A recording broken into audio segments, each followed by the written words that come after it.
For our bicentennial celebrations, we are going to fully immerse you in Tobago's legislative history.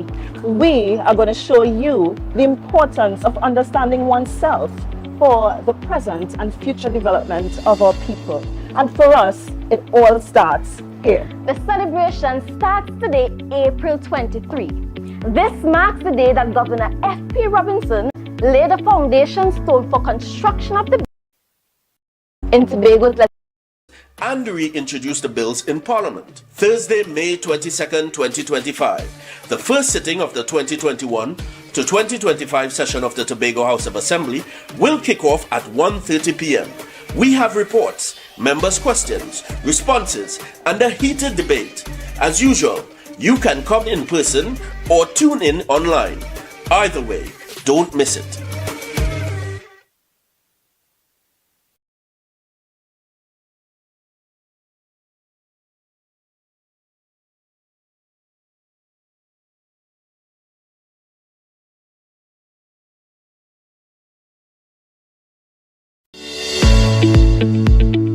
For our bicentennial celebrations, we are going to fully immerse you in Tobago's legislative history. We are going to show you the importance of understanding oneself for the present and future development of our people. And for us, it all starts here. The celebration starts today, April 23. This marks the day that Governor F.P. Robinson laid the foundation stone for construction of the building in 1821. It took 4 years for the building to be completed, and it is considered to be one of the best examples of Georgian architecture in the region. Today, it stands uptown Scarborough for 2 centuries, and you get a chance to touch 200 years of history at this year's Night of Mystery, Saturday, 26 April 2025. It's a tour of the building, but with a twist. We kick off the first event for our babies, our future. We wanted to find a unique and creative way of including our preschoolers in our celebration. Little Voice, Big Heritage gives our preschoolers the opportunity to do a little research with the help of mommy, daddy, and of course the teachers, to script a verse about anything legislative and present it to an audience. We'll even help by providing a breakdown of our legislative history from 1825 to 2025 for you to choose from. The month of May is going to be jam-packed with activities for our young debaters as the highly anticipated primary plenary caravan. Our staff will visit all primary schools and begin training sessions from May 12th. Last year was definitely a learning curve for us. As we visited schools, we quickly learned our primary schoolers wanted to know more.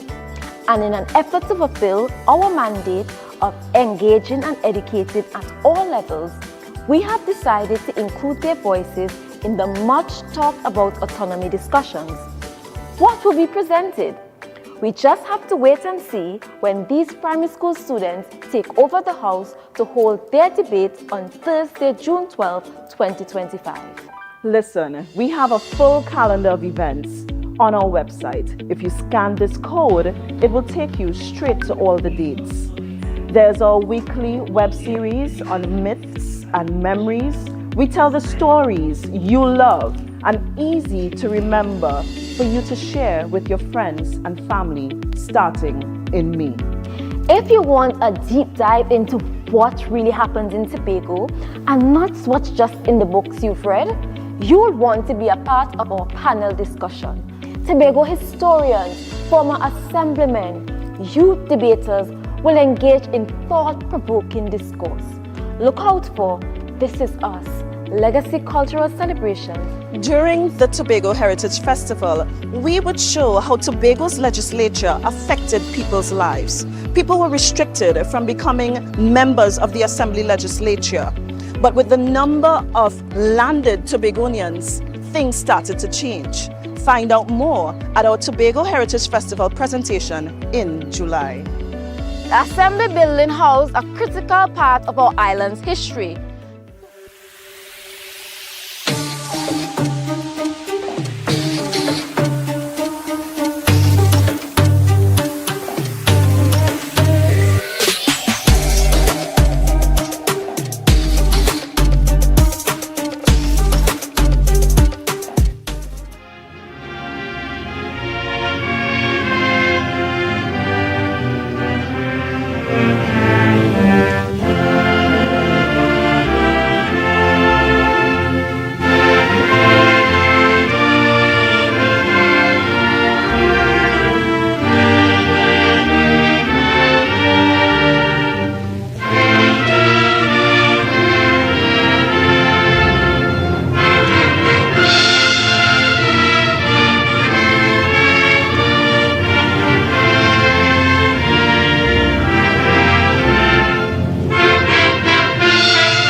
Let us now pray.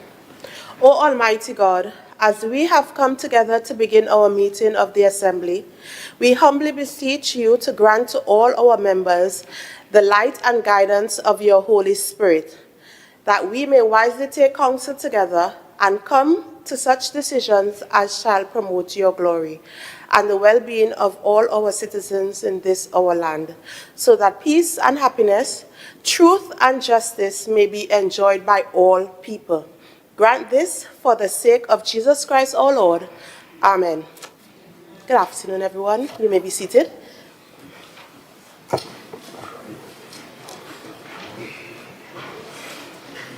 Oath of allegiance of a new member. Announcements by the presiding officer. Honorable members, in accordance with Section 21A of the Tobago House of Assembly Act 40 of 1996, the Assembly shall formally declare a vacancy in membership at the first meeting of the Assembly following the vacating of a seat by virtue of Section 14.2 or Section 19.1 and 2. It reads, in accordance with Section 19.1b, the seat of an assemblyman becomes vacant where he submits his resignation to the presiding officer. Honorable members, on April 29, 2025, a letter of resignation was received from Assemblyman Joel Sampson, area representative for Bonaccord Crown Point. Therefore, members, I formally declare a vacancy in membership within the Assembly.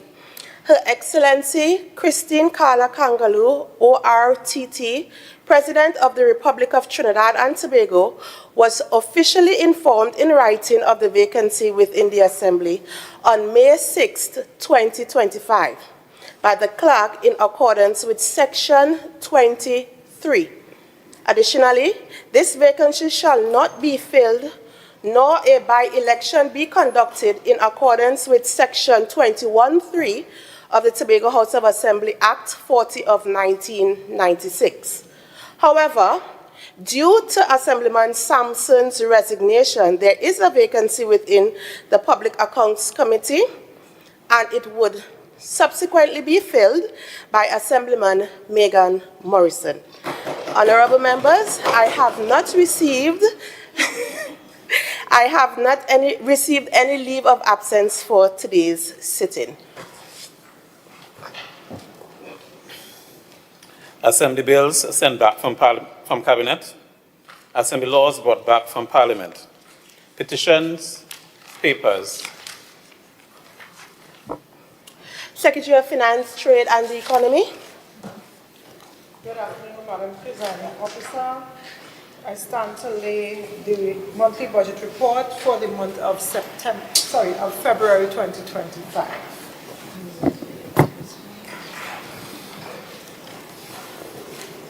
Presentation of reports from Dispute Resolution Commission, select committees. Chief Secretary's questions. I don't see the Chief Secretary here. Leader of Assembly Business. Madam Presiding Officer, may we defer the Chief Secretary's questions for about 5 minutes, please? Request for deferral approved.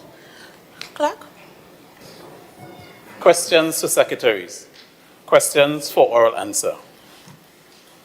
Minority Councillor, Mrs. Petal Benoit. Daniel Benoit. Thank you, Madam Presiding Officer. Question number 264 to the Secretary of Tourism, Culture, Antiquities and Transportation, Councillor Tashia Burris. I do not see Councillor Boris in chambers. My Leader of Assembly Business, can you please account for her absence? May I do so now, please? Sure. Thank you.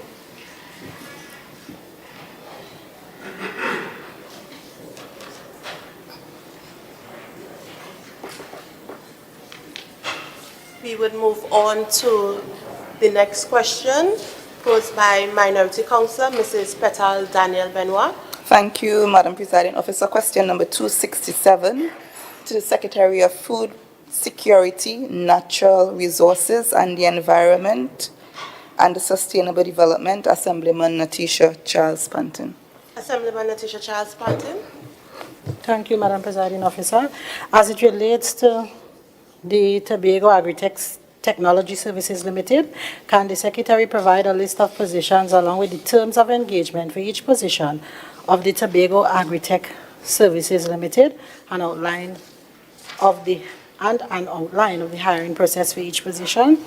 Today, the recently established Tobago Agritechnology Services Limited company has only 4 members of staff, a conservative number on short-term employment,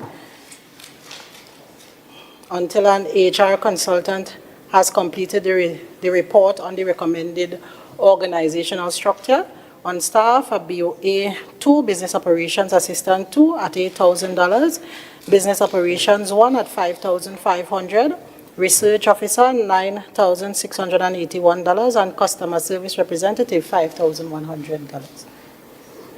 Any follow-up questions, Minority Councillor? Yes, Madam Presiding Officer, the last part of the question and outline the hiring processes for each position. Assemblyman Charles Panton, can you conclude the question, please? The hiring process, as I stated earlier, right? The same hiring process that Foster Cummins, ex-Minister Foster Cummins would have used under the Ministry of National Service and Youth Development, where he hired over 60 short-term employees. The same process, exact process of short-term employment, until the HR consultant rolls out the organizational structure, because you know that's a process. You have to go through procurement and all of that to get a consultant, right? That was something established by his colleagues in Trinidad. So he understands how long it takes to procure services. So until the HR consultant does his or her work, then we have to operate on those 4 members of staff. So it's the exact process. Yeah? Thank you. Thank you. Minority Councillor? Yes, thank you, Madam Presiding Officer. I just want to confirm that the Secretary is saying that there is no process to engage these employees. And Madam Presiding Officer, I also would like to... Members, I'm not going to tolerate any disrespect today. Thank you. Minority Councillor? Yes, Madam Presiding Officer, I'm going to also inquire from the Secretary, when will the process commence to substantially engage these short-term employees? Assemblyman Charles Panton. Madam Presiding Officer, I'm confused about the question by the minority. Short-term employment is what it is, short-term. And until the organizational structure has been built out by the consultant, then I cannot speak to timelines. I cannot say that the 4 will be engaged permanently. I cannot speak to anything until the process of building out the organizational structure happens. But if you need any clarity, can I recommend, Madam Presiding Officer, that she consults with her close colleague in Trinidad, Foster Cummings, about how he hired 60 short-term, 60, a ridiculous figure, operating for years. Thank you, Assemblyman Pantin. Thank you, Madam Presiding Officer, yes, follow-up. I'm asking, and if the Secretary will answer the questions appropriately, it will serve her better. Follow-up question, Madam Presiding Officer, when will the process to have the organizational structure conclude? Is it that this is going to continue indefinitely? I am sure there's a time period and she upon just which responded this to that exercise. question. She said she did not respond. She said she doesn't know. That's Yeah, a response. I doesn't know. Yeah, I don't know. Sorry, she doesn't know. Yeah, and what are you fixing? Any follow-up questions? There is. Thank you. Assemblyman Duke? So, one moment.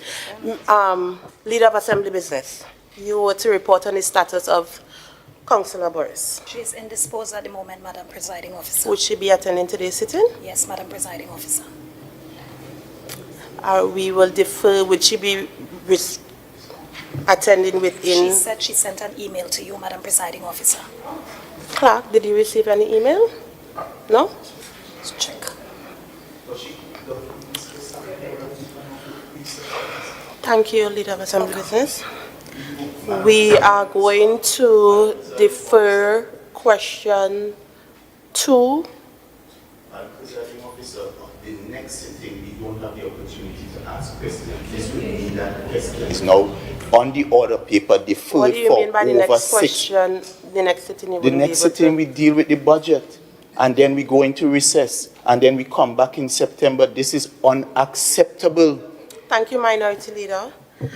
Questions until Secretary Boris. I would ask Leader of Assembly Business if you would hasten the footsteps of your colleague. But until she gets here, questions posed to Councillor Boris are deferred.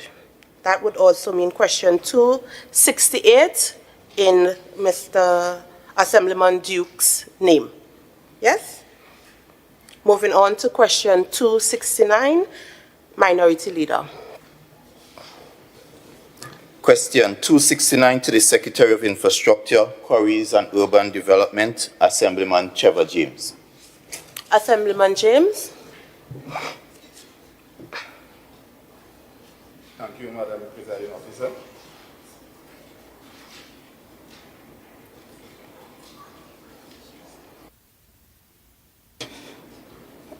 Part A of the question, Lamy Road project.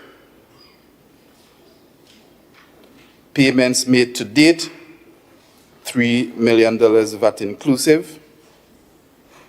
Part B,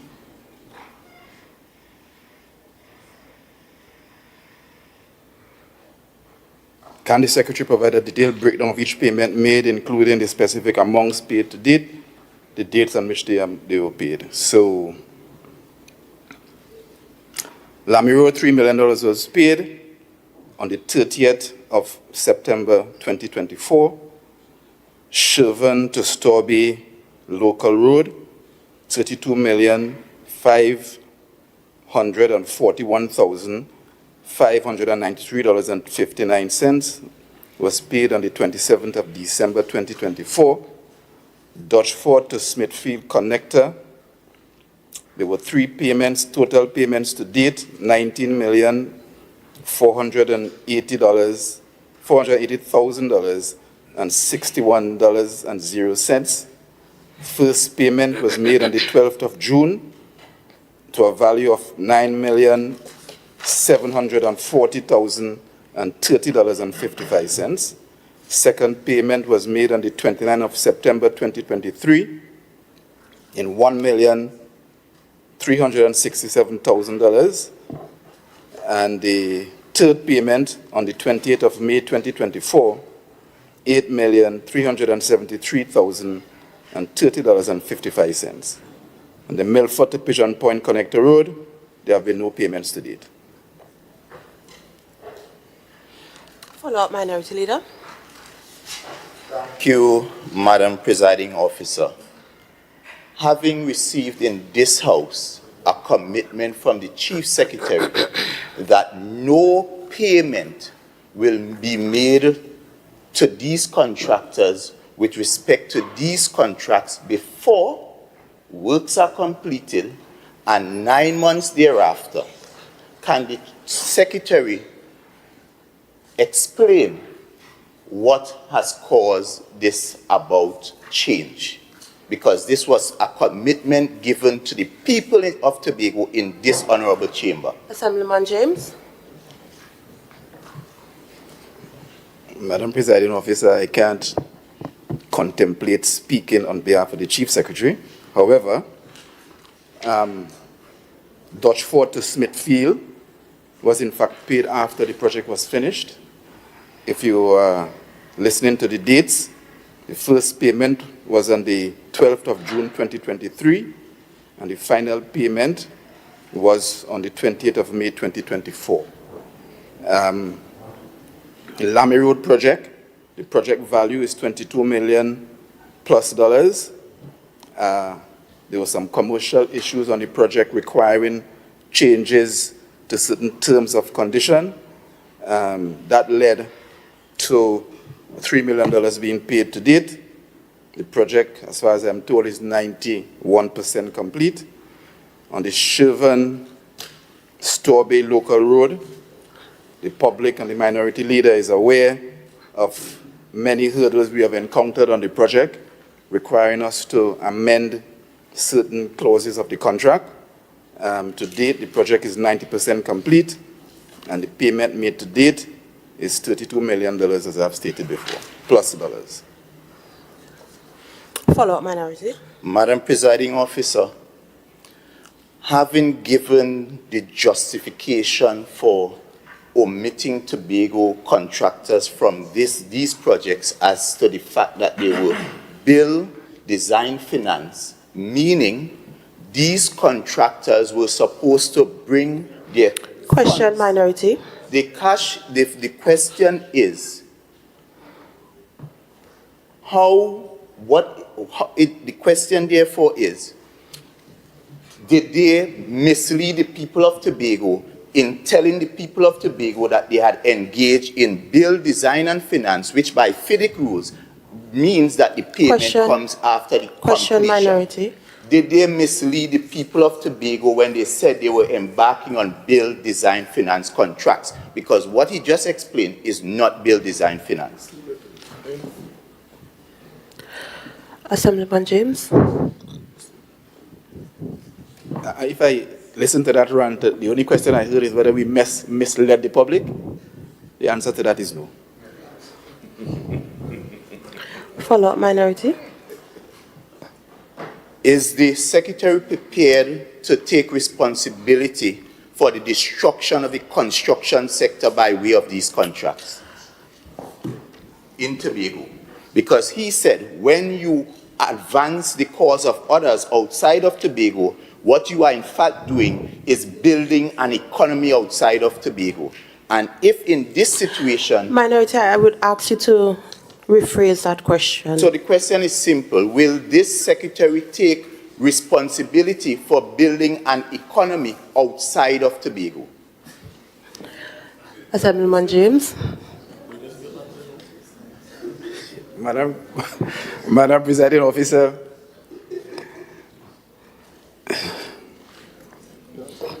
I came to the House determined to be good today, and I would try my best to hold to that intent.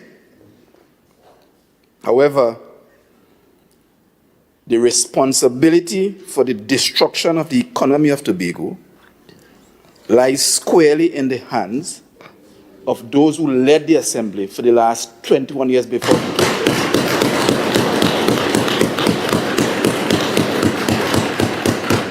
before we came to office, there was absolutely no direct foreign investment in Tobago for 21 years. The minority leader is attempting over and over and over to make a case for his few friends who they committed more than $700 million. I'm speaking. More than $700 million. When the report is saying that the value is less than $300 million. And he comes to the house, every month he comes to the house attempting to say that these few contractors who pilfered from the coffers of Tobago. Minority leader.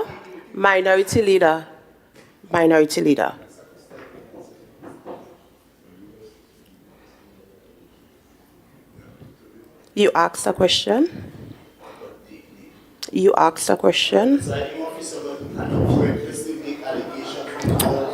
Minority leader.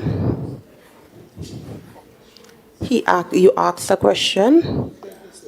Please allow him to complete his answer. But he cannot impute improper motives while... Who is he imputing improper motives against?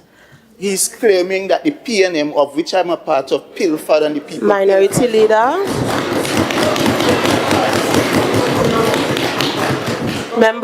Members, please. Madam Presiding Officer, the Minority leader, please have a seat. Minority leader, please have a seat. And I'm going to caution you, minority leader. Minority leader. Wicked. Can you kindly take a 5-minute break, please?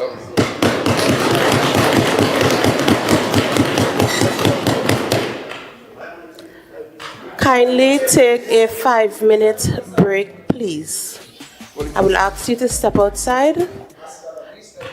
Regain your composure. Members, I am not going to allow this back and forth to happen today. Kindly step outside, regain your composure, and 5 minutes, minority leader.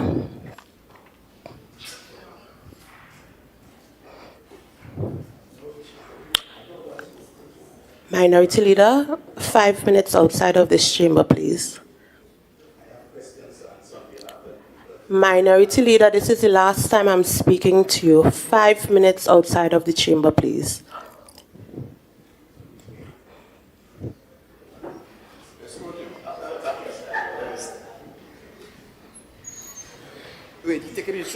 Thank you, and I am not going to allow the disrespect to continue.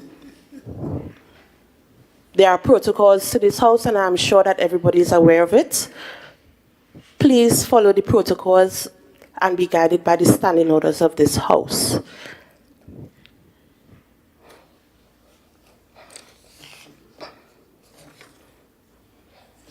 Minority Councillor.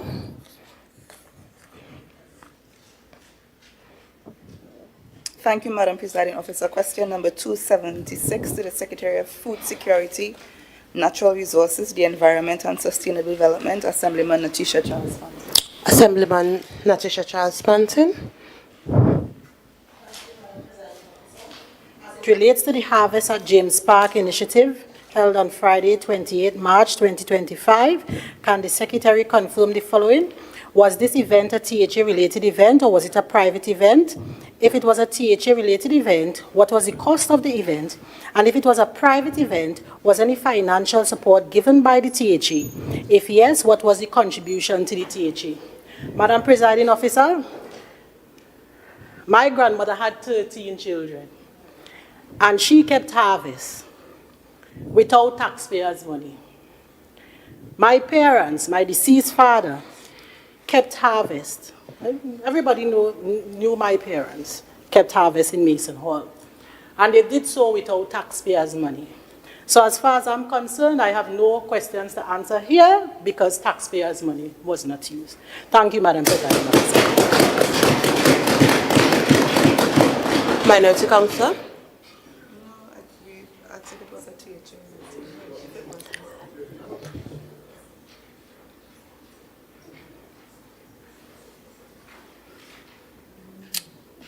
Madam Presiding Officer, again, the question is if it was a THA-related event. Was the event a THA-related event? The simple answer is yes or no. Natasha Charles Pantin, Assemblyman Pantin. Question B, part B of this question, please. The event was not a THA event. Thank you. Minority Councillor. Can you kindly escort the minority leader back into the House, please?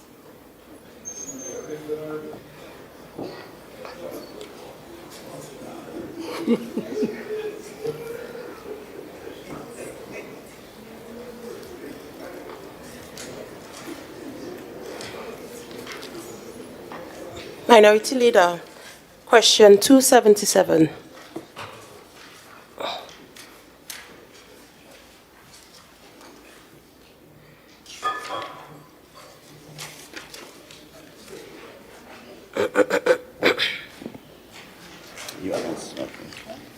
Question 277 to the Secretary of Infrastructure, Quarries and Urban Development.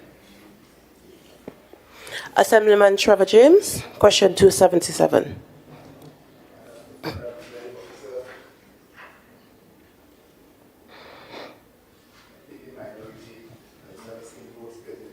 In all his life. And so he has a fixation with road projects. This particular question is in fact related to the one that he walked out on. And status of the project. The work on the project was stopped, and the division is determining the settlement strategy to end the contract. A number of issues caused this, including but not limited to property acquisition, among other stuff. Minority Leader, follow up.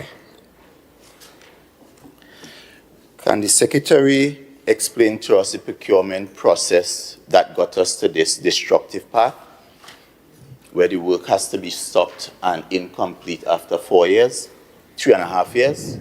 Can you explain to us, walk us through the procurement process that got us to this contractor that cannot complete this job? Minority, I'm just going to ask you to repeat your question again because I'm hearing two questions inside it. Can the Secretary walk us through the procurement process that identified this contractor who they are now in the midst of terminating his contract? Assemblyman Trevor James. As you will know, Madam Presiding Officer, this is a project that was tendered, and now I'm speaking off my head because I didn't come prepared for that specific question, which I don't like to do, but the project, I believe, was tendered in 2022. The process was approved and accepted by the administrator, the administration. It was a legitimately tendered project.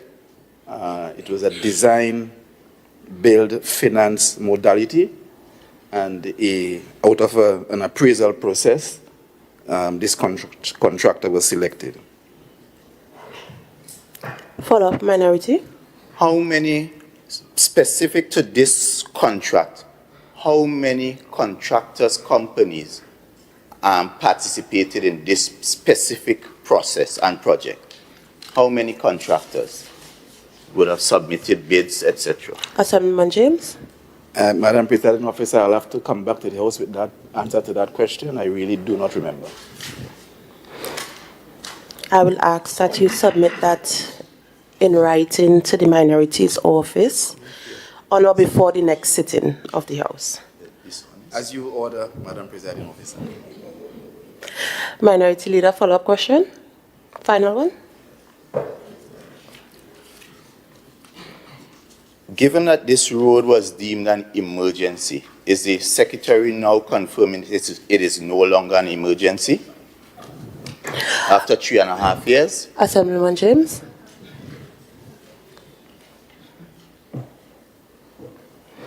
Sometimes I feel that the minority requires a lecture in contract management and so on, but I shan't give it to him today. The decision to execute projects are taken at the executive level. The executive weighs information that a secretary would bring and makes a decision on the merits of that.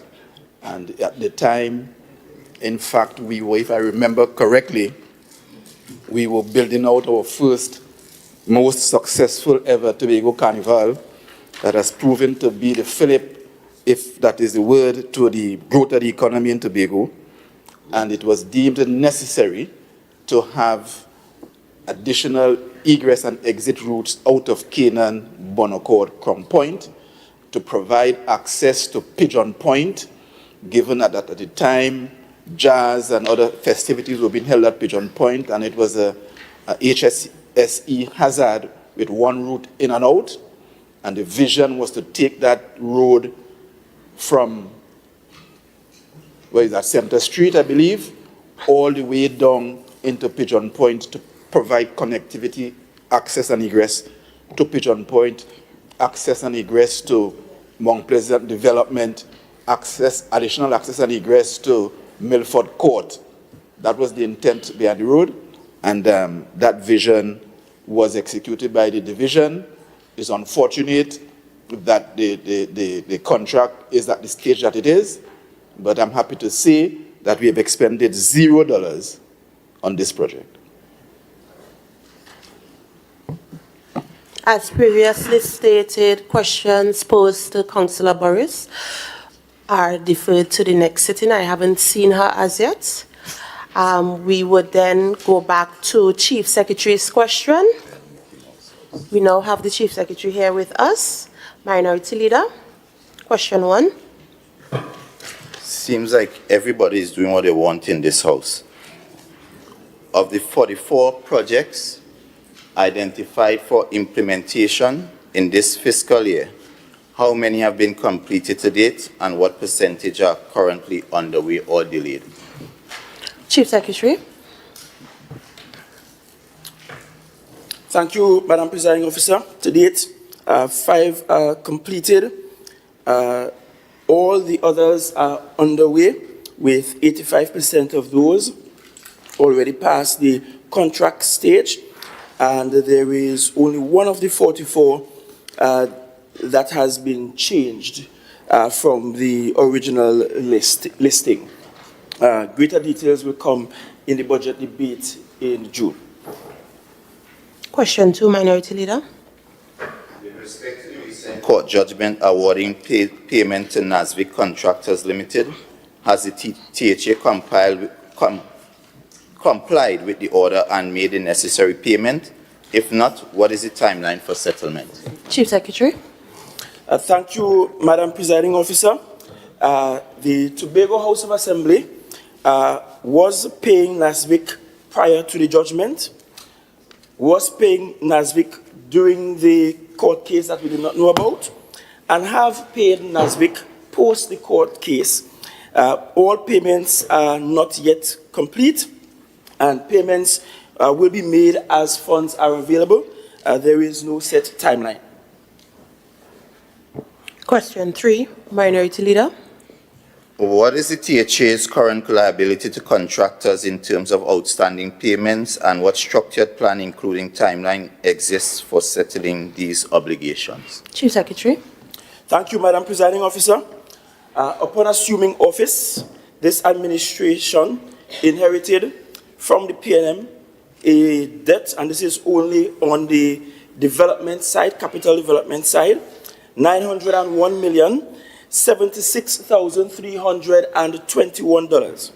So far, out of that $901+ million, the Tobago House of Assembly have paid $278 million. There is a further $150 million that we will not be paying in accordance with the audit report. That brings the total takeaway from the debt to $428 million. And it means that we have remaining $473 million to pay. Question 4, Minority Leader. Given that the Secretary of Health, Wellness and Social Protection stated that $1.4 million was spent on 4 ambulances that are reportedly valued at less than $500,000 each, can the Chief Secretary confirm whether the Executive Council will launch a formal investigation into the procurement process to determine if there were any financial irregularities or breaches of procurement guidelines? Chief Secretary. Thank you very much, Madam Presiding Officer. As far as the Executive Council is aware, there is no ambulance with a reported value of $500,000, and until such time as that becomes evidential, there is no investigation at present. Clerk.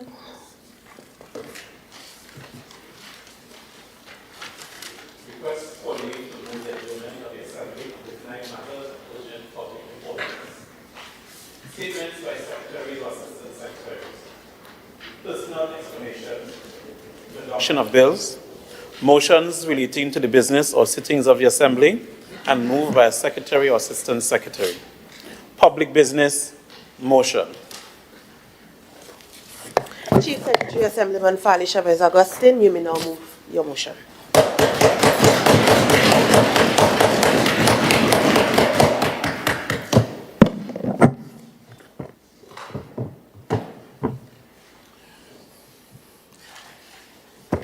Thank you very much, Madam Presiding Officer.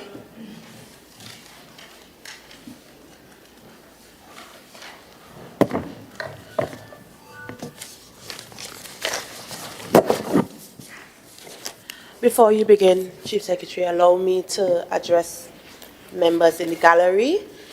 You are specially invited guests to these sittings, and I am asking that from now, moving forward, that all your cell phones be turned off or placed on silent.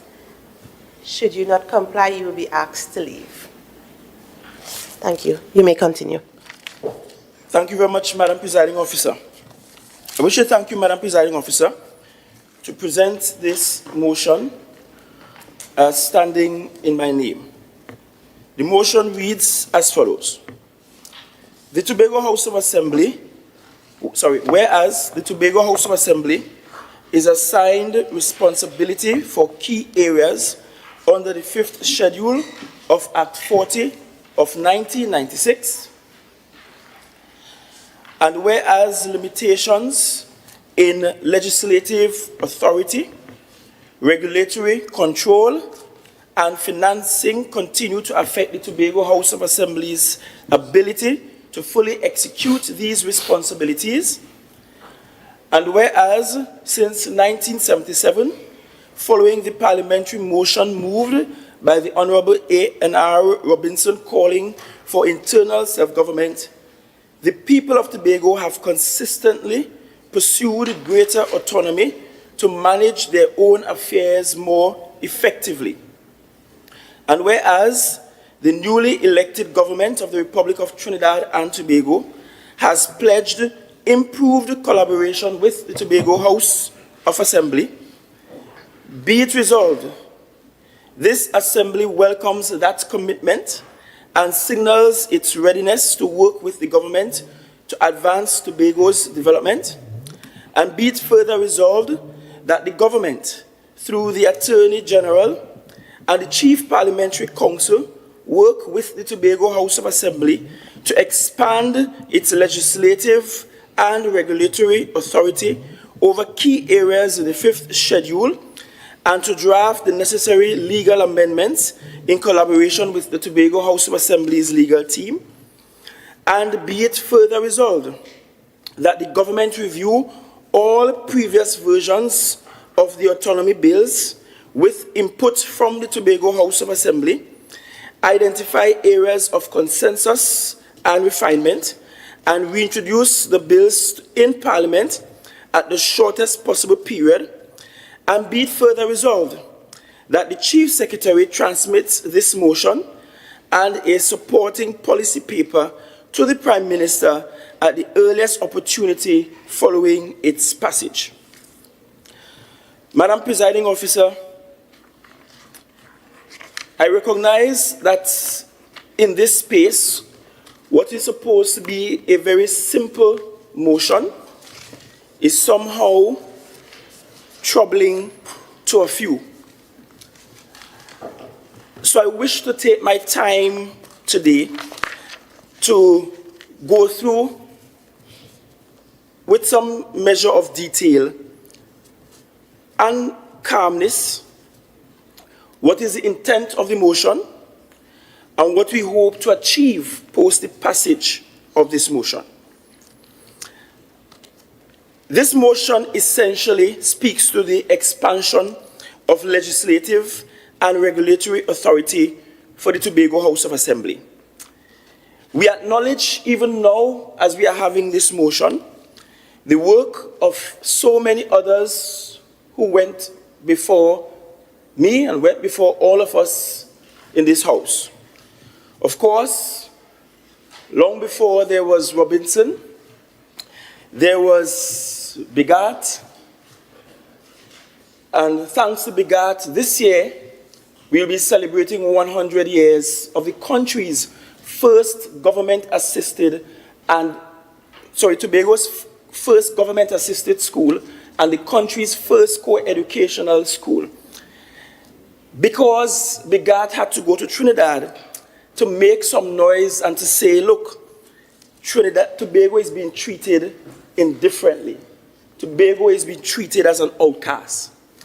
Following him, we had A.P.T. James, and he was the first union member, first union leader to actually represent the island of Tobago. A.P.T. James, lovingly called Fargo, because he was thought to be like that almost indestructible truck when it comes to debates.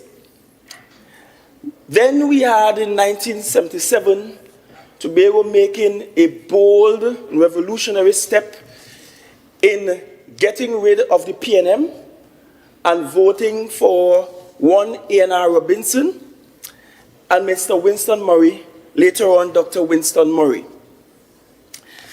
And this signaled the post-independence era's fight for autonomy for the island of Tobago.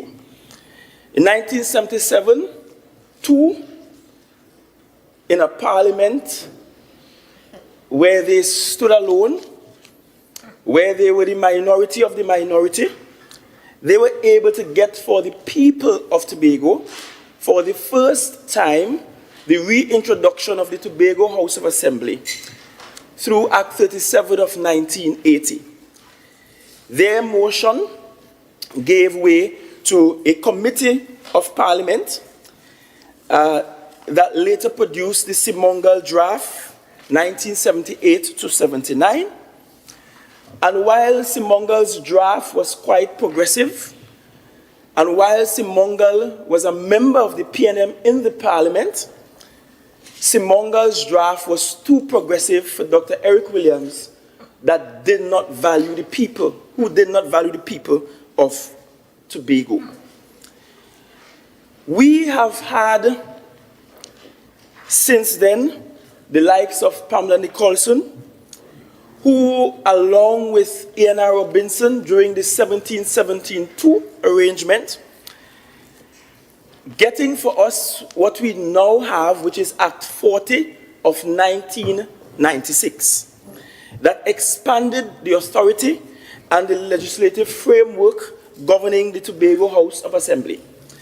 And while most of the elements are not enshrined in the Constitution, we have been able, through the work of Ms. Nicholson and Mr. Robinson then, to have enshrined in the Constitution the institution that is the Tobago House of Assembly, the Executive Council, and the position of the Chief Secretary. We have had several other critical contributors to the autonomy discourse. Whether it was Dr. Jeff Davidson, who took time in his seminal book to explore the fight, and as he puts it, Tobago versus the PNM, all the way up to Mr. Hochoy Charles. Mr. Charles became the first Chief Secretary in December of 1996. As a matter of fact, the story goes that Mr. Charles and the NAR won the election practically on the same day that the bill was assented to by the president.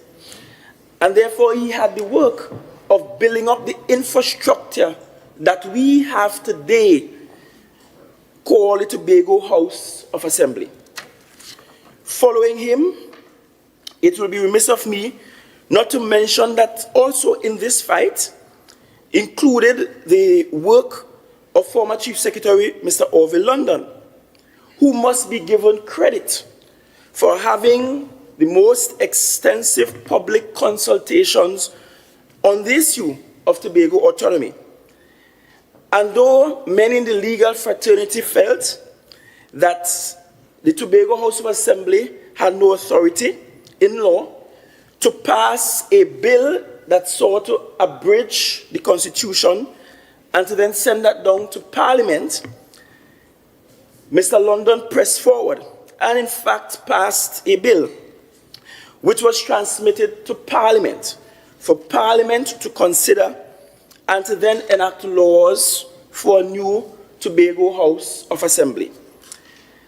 Notwithstanding that, Madam Presiding Officer, it must be noted that it took about 10 years despite the fact that there was PNM in Tobago and PNM in Trinidad, before those bills see the light of any day.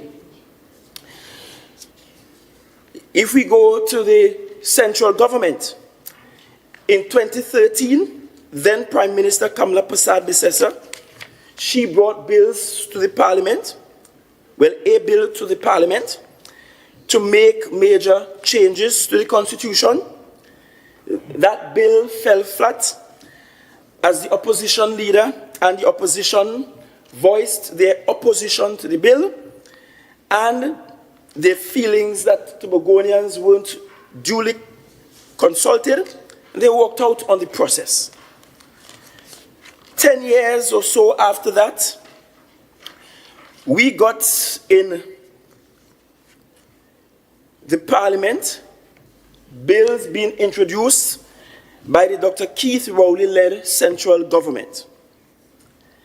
There were some committee meetings, some virtual, some involving Tobagonians. And then those bills were placed on hold in 2021 because many Tobagonians felt at that time that those bills did not reflect what they, through Mr. Orville London, sent down to the Parliament. More than that, Madam Presiding Officer, I want to tell you that I was in another place, along with the now Deputy Chief Secretary, and we were part of a team being chaired by then Independent Senator Dr. Remy. There were representatives, plural, from the PNM, representatives from CivilNet, representatives from by the party that is represented by Mr. Nikosi, and all of us in the political space. We sat there in 2021. We went through every single line of the then Keith Rowley's bill.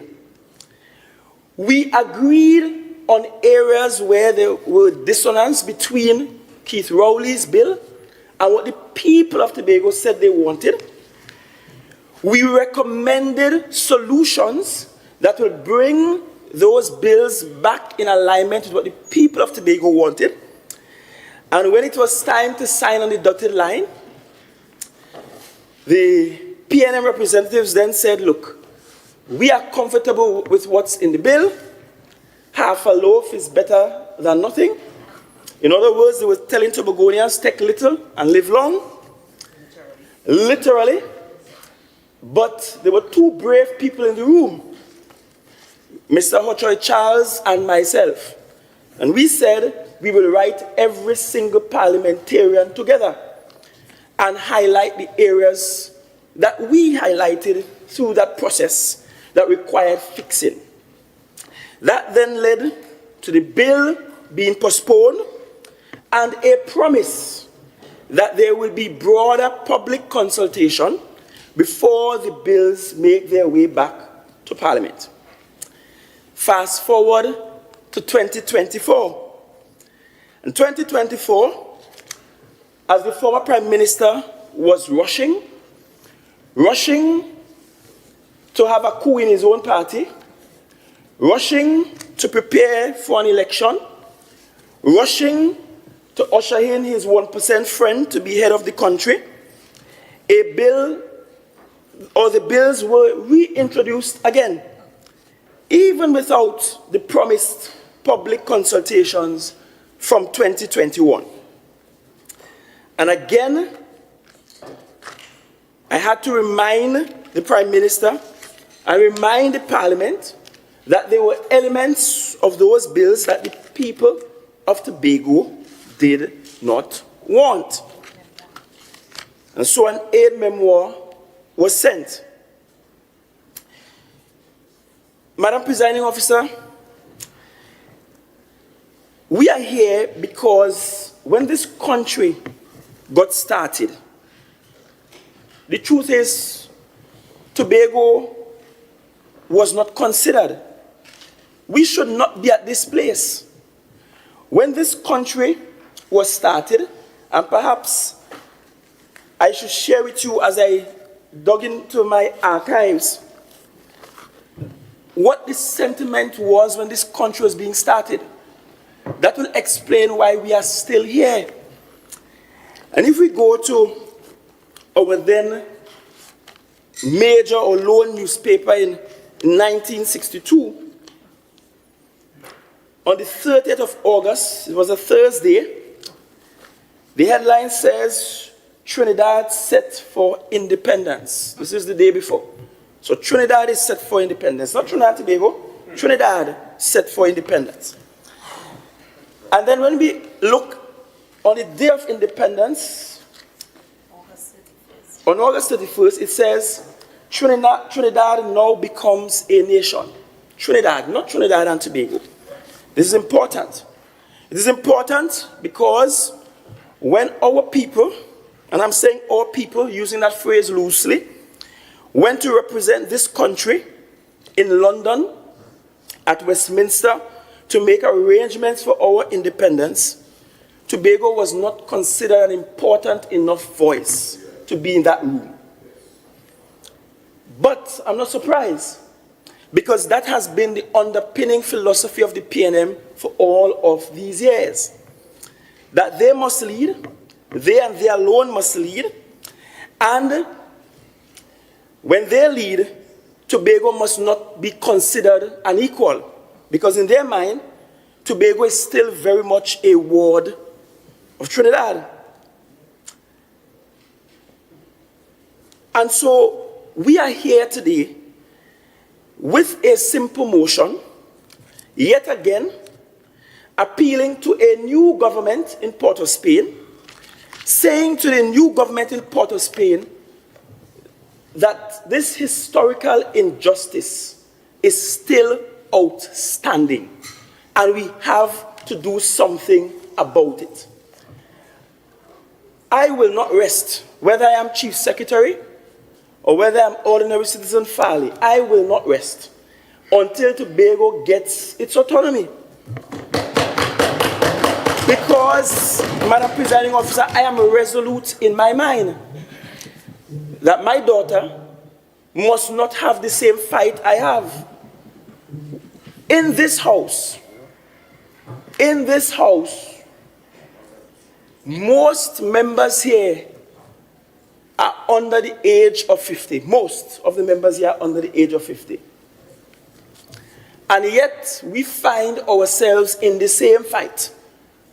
Our parents, our grandparents, our great-grandparents, and all the great-great-great-parents before them had to fight since the decision was taken in Westminster, London, to force Tobago into a country named Trinidad. So we are here. What has happened in the recent past that precipitated us being here? In the recent past, Madam Presiding Officer, I pulled together a team of individuals that included persons from former Chief Secretary London's team, Constitution team, to look at the matter, to prepare documents, and to provide guidance to the National Parliament. We, in very early 2023, provided every single parliamentarian with this matrix. In this matrix, Madam Presiding Officer, it looked at the bill that Mr. London sent to the Parliament. It looked at the Rowley's bill. It looked at the difference between the two bills, and it highlighted the areas for fixes so that the bills that Dr. Rowley carried before the Parliament will be in alignment with what his own PNM Chief Secretary, Mr. London, sent down to Trinidad. The independent senators confirmed receipt. The members of the opposition, both lower and upper house, confirmed receipt. Members of the government have confirmed receipt. It is only the two reps in Tobago who pretended that they never received this. And that's why Tobago kicked them behind out of office. Assemblyman Augustine, I am going to caution you about your words. Please retract. So let me retract. Apologize to your members. Apologize to your chair. And move forward. And rephrase. And that's why Tobagonians kicked them out of office. Because this bill, if my ears put me right, I think you did ask the honorable member to apologize to the members. It was a point of order. If my ears serve me right, I think you did ask the honorable member to apologize to the members of the House, to apologize to the chair and not the House. So I will want to.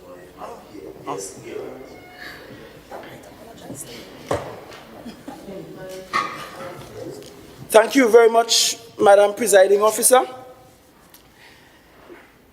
This matrix, Madam Presiding Officer, if it was utilized by the members of the Parliament, it would have averted the disaster that happened in late 2024 when they returned with the bills without adjusting it to meet the demands of the people of Tobago. But one must appreciate that the PNM was never interested in giving Tobagonians what Tobagonians wanted. They were interested in giving Tobagonians what they wanted.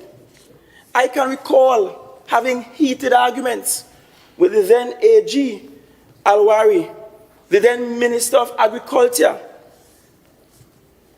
Mrs. Robinson Regis as well, about the fact that we did not just even want Tobago to be defined, including its maritime boundaries and its airspace, super-adjacent airspace, but we wanted legislative authority over those spaces. And I could recall Mr. Alwari saying, no, we don't even think it's a good idea that you now have 6 miles under Act 40 of 1996. that is not the best legal position for the country. But it wasn't that it's not the best legal position for the country. It's because the PNM's intent has always been to keep Tobago under their control. And the people of Tobago have always rejected that. So we are here today, Madam Presiding Officer, and this motion is resolute that we do 4 things. The first thing this motion does is that it recognizes the position of the current Prime Minister. The current Prime Minister, who in her maiden speech to the country made it clear that when we sing in our anthem side by side, it must mean that there is equality between the islands of Trinidad and the island of Tobago. Equality between both islands. Not a dogmatic approach, not one island bigger and better and better than the other, not one island being bigger brother. As a matter of fact, if we are to check age, Tobago is by far a much more mature society historically. And I think, Madam Presiding Officer, you are a historian, that's what you studied. This parliament that we're sitting today is older than the Red House that they spent $400 million to renovate, because this institution is older than theirs. And the current Prime Minister, so far, has mooted a position where she believes both islands are equal. And Madam Presiding Officer, so long as the government continues to adopt that as the policy approach, the government will have my support. Any Prime Minister that sees Tobago as less, that sees Tobagonians as 60,000 crabs in a barrel, cannot get my support. Any Prime Minister that respects the people of Tobago will get my support.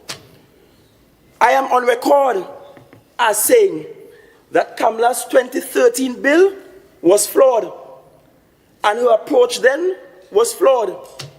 I am on record as saying that the Rowley bills, they were flawed, and his approach also flawed.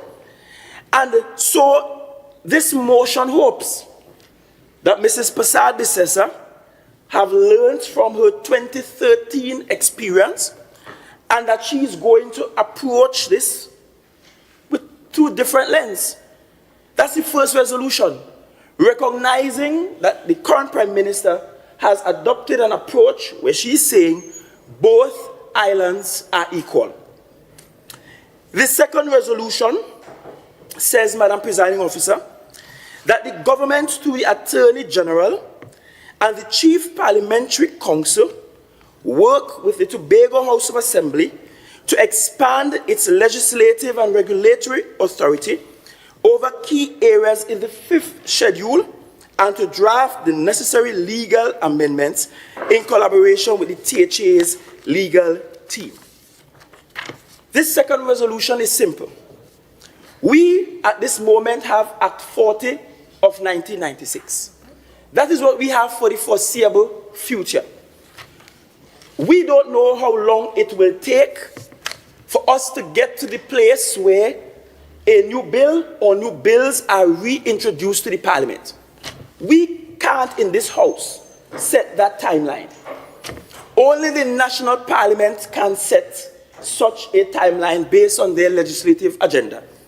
Additionally, given what is required to take us to the place to have a new bill introduced to the Parliament, that is fluid.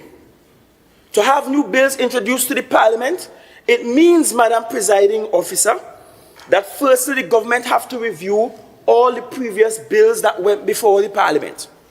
It means that in that review process, the Tobago House of Assembly must be engaged. It means that the people of Tobago must be engaged. It means, Madam Presiding Officer, that in order for new bills to get to the Parliament, that legal draftsmen, drafters, have to get involved. so that the appropriate legalese and structure is used to the bill. We can put a timeline on that. And so what we are saying in this second resolution is that we currently have Act 40 of 1996 that we have not fully utilized. And we are saying to the central government clearly, loudly, firmly, that every single iota of Act 40 of 1996 must be recognized, must be allowed to take place in Tobago based on the law until we get to the place where we can have the new bill or bills presented to the Parliament. We have a fifth schedule in the law that lists some 33 plus areas. And one will recognize easily that there is a difference with how we treat with some areas versus the others. On that list of 33, we have education, including curriculum. This administration is the first one to do something about curriculum and to be actively developing the Tobago-centric curriculum. It didn't happen before because previous THAs just adopted whatever curriculum our Ministry of Education provided. But when we look at the division of education, we pay the teachers, we determine when a school opens and closes, we set some policy guidelines for principals, we have district assessments that we do, we are the ones setting up the infrastructure for the schools. We are the ones doing the school repair program. That's been managed from right here. And that's why when we had storms last year, we could have easily said, no school tomorrow. We didn't ask any minister in Port of Spain if we could call off school. We don't. When we go to health through TRHA, this executive appoints by sending down a note to cabinet. We are the ones who select the people for the TRHA board. We set the guidelines for the hospitals. We are preparing right now to install brand new CT scanners at the hospital. Multiple millions for it. No central government decided that as a policy directive for the THA. We decided that. And so it is with so many other areas. When we want to close a road to do repairs, or to close it to do mountain hill climb for motorsport, we are not writing to a minister in Trinidad asking them for permission to do so. No, we're not. We're doing it. So how it is in some areas of the fifth schedule, we have exclusive executive administrative authority and controls, but we don't have for some other areas. How can we have that for education? Because the law allows for that in the fifth schedule, but we don't have it for town and country planning. But we don't have it for air and seaports. We don't have it for public utilities. So WASA doesn't need to consult anybody here, to ask anybody here about what our priorities are, or where are the areas most affected by the lack of water. They could just come and do what they want. Telecommunications, T&Tech. How come we don't treat with public utilities in the same way we treat with teachers in education, or medical professionals in health, or farmers and fishers in agriculture? Why do we have authority over everything in environment, but really and truly a stifled involvement in EMA? As a matter of fact, one of the court cases with EMA about that road going through Friendship, because, Madam Presiding Officer, you know the PNM utilized agencies of state as though they were PNM party groups. One of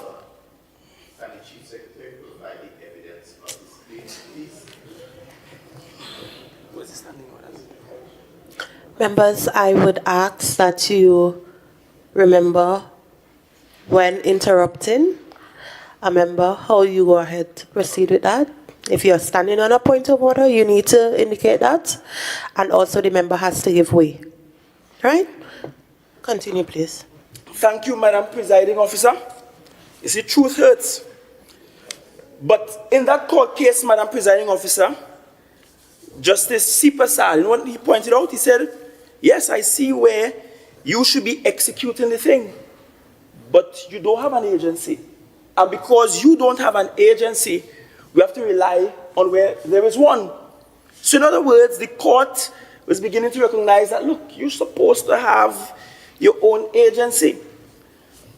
On Tuesday, I was at the opening of a facility built by a private real estate developer who publicly called me out and said, look, you need to have AMA and town country planning in Tobago because it is stifling private sector growth. And he gave his experience where AMA came to his project. He said to AMA, I don't need AMA approvals for this. AMA gave him a court order to stop. And then 7 months later, writing to say you don't need AMA approval. That is wickedness. And that is deliberate against the people of Tobago. Assemblyman deliberate. Madam President. Augustine, I'm again cautioning you with your words. Please use parliamentary type language in the chamber. Madam Presiding Officer, these agencies of state have been deliberate in restricting and stifling the growth of Tobagonians. Yes. Customs and excise, licensing. Well, I want to see if the Transport Commissioner will have backative now, to use a colloquial term, to go on television and lie about members of the Assembly, or to send licensing officers at the homes of private individuals. I was just about to caution him about that. Assemblyman Augustine, please be careful with your words. Retract and continue, please. I retract, Madam Presiding Officer, and I'll use the word support instead. You have 5 more minutes of speaking time. I'll use the word support instead. The Valuations Department, Statistics and Information, to name a few. And allow me to give an example of, a more detailed example about town country planning. I met with the then minister, who is now opposition leader, across at Victor Bruce. She brought her PS, she brought her lawyers, I brought the team from Tobago. We explored the law, look at town country planning, and we said, good, we will start to plan for it. We pledged that we will prepare the space at PRDI. A sign is on the wall right now as we speak, saying town country planning. We pledged financial support for digitizing our records. We pledged to subsume the staff from town country planning, and we proceeded to have Executive Council minutes done and approved to that effect. Our team went down and sat with the Chief Parliamentary Council, the Attorney General's office, members from the Ministry of Planning, and they agreed that we were writing law. Only to come some months after to say, well, if you want town country planning, you have to ask the Prime Minister if you could get it. Not that the law says you can't get it and utilize it. We have to ask an individual to get it. And that's why that resolution is there, Madam Presiding Officer. That resolution asking that we have the Chief Parliamentary Council, who, based on the 6th schedule, is supposed to do work in Tobago, and the Attorney General work with our legal team to iron out those kinks to ensure that every single aspect of the 5th schedule, including things like all businesses paying their taxes in Tobago, that those are realized. And then we go to the other resolution, this penultimate one, that asks the government to review all of the previous autonomy bills, not to throw them away, not to start from scratch, to review all of those. Ensure the THA, it doesn't say the Chief Secretary, it doesn't say the Executive Council, it says the Tobago House of Assembly. That means the minority leader too. That means the member for Roxborough Argyle too must have a say in this review process as a way of creating something that we can go back to the people with. Because Tobagonians are consultation fatigued. We have done it over and over and over again. And each time Tobagonians have been saying almost identically what they want. And each time successive governments, not just the PNM past, have ignored what Tobagonians have said that they wanted. And then the final resolution says that the Chief Secretary must transmit this motion and a policy paper. So we're not just sending the motion, we are sending a policy paper, and I am pledging to make that policy paper public. A policy paper which should guide the government as to the steps they should take. Those steps must include public consultation. Those steps must include the involvement of the Tobago House of Assembly, not the Executive Council, not the Chief Secretary alone.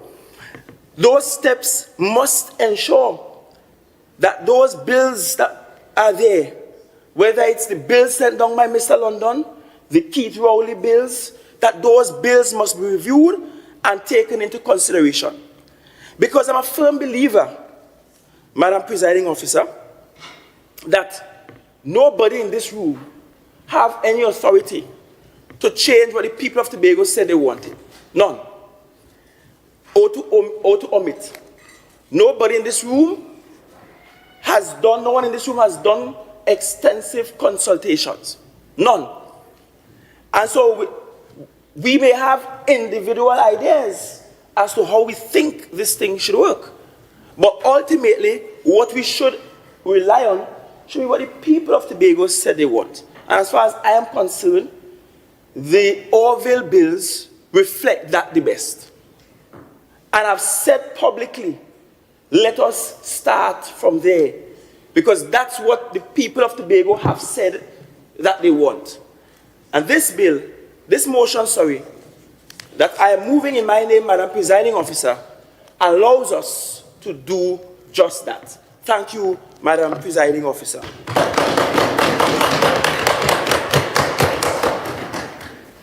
Honourable members, the question proposed is, whereas the Tobago House of Assembly, THA, is assigned the responsibility for key areas under the 5th schedule of Act 40 of 1996, and whereas limitations in legislative authority, regulatory control, and financing continue to affect the THA's ability to fully execute these responsibilities, and whereas since 1977, following the parliamentary motion moved by the Honourable A.N.R. Robinson, calling for internal self-government, the people of Tobago have consistently pursued greater autonomy to manage their own affairs more effectively.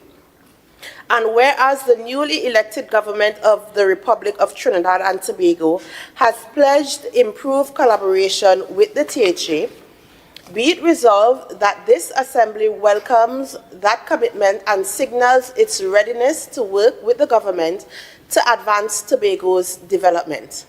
And be it further resolved that the government, through the Attorney General and the Chief Parliamentary Council, work with the THA to expand its legislative and regulatory authority over key areas in the 5th schedule, and to draft the necessary legal amendments in collaboration with the THA's legal team. And be it further resolved that the government review all previous versions of the autonomy bills with input from the THA, identify areas of consensus and refinement, and reintroduce the bills in Parliament at the shortest possible period. And be it further resolved that the Chief Secretary transmit this motion and a supporting policy paper to the Prime Minister at the earliest opportunity following its passage. Member for Darrow Spring Wim, you may now join this debate.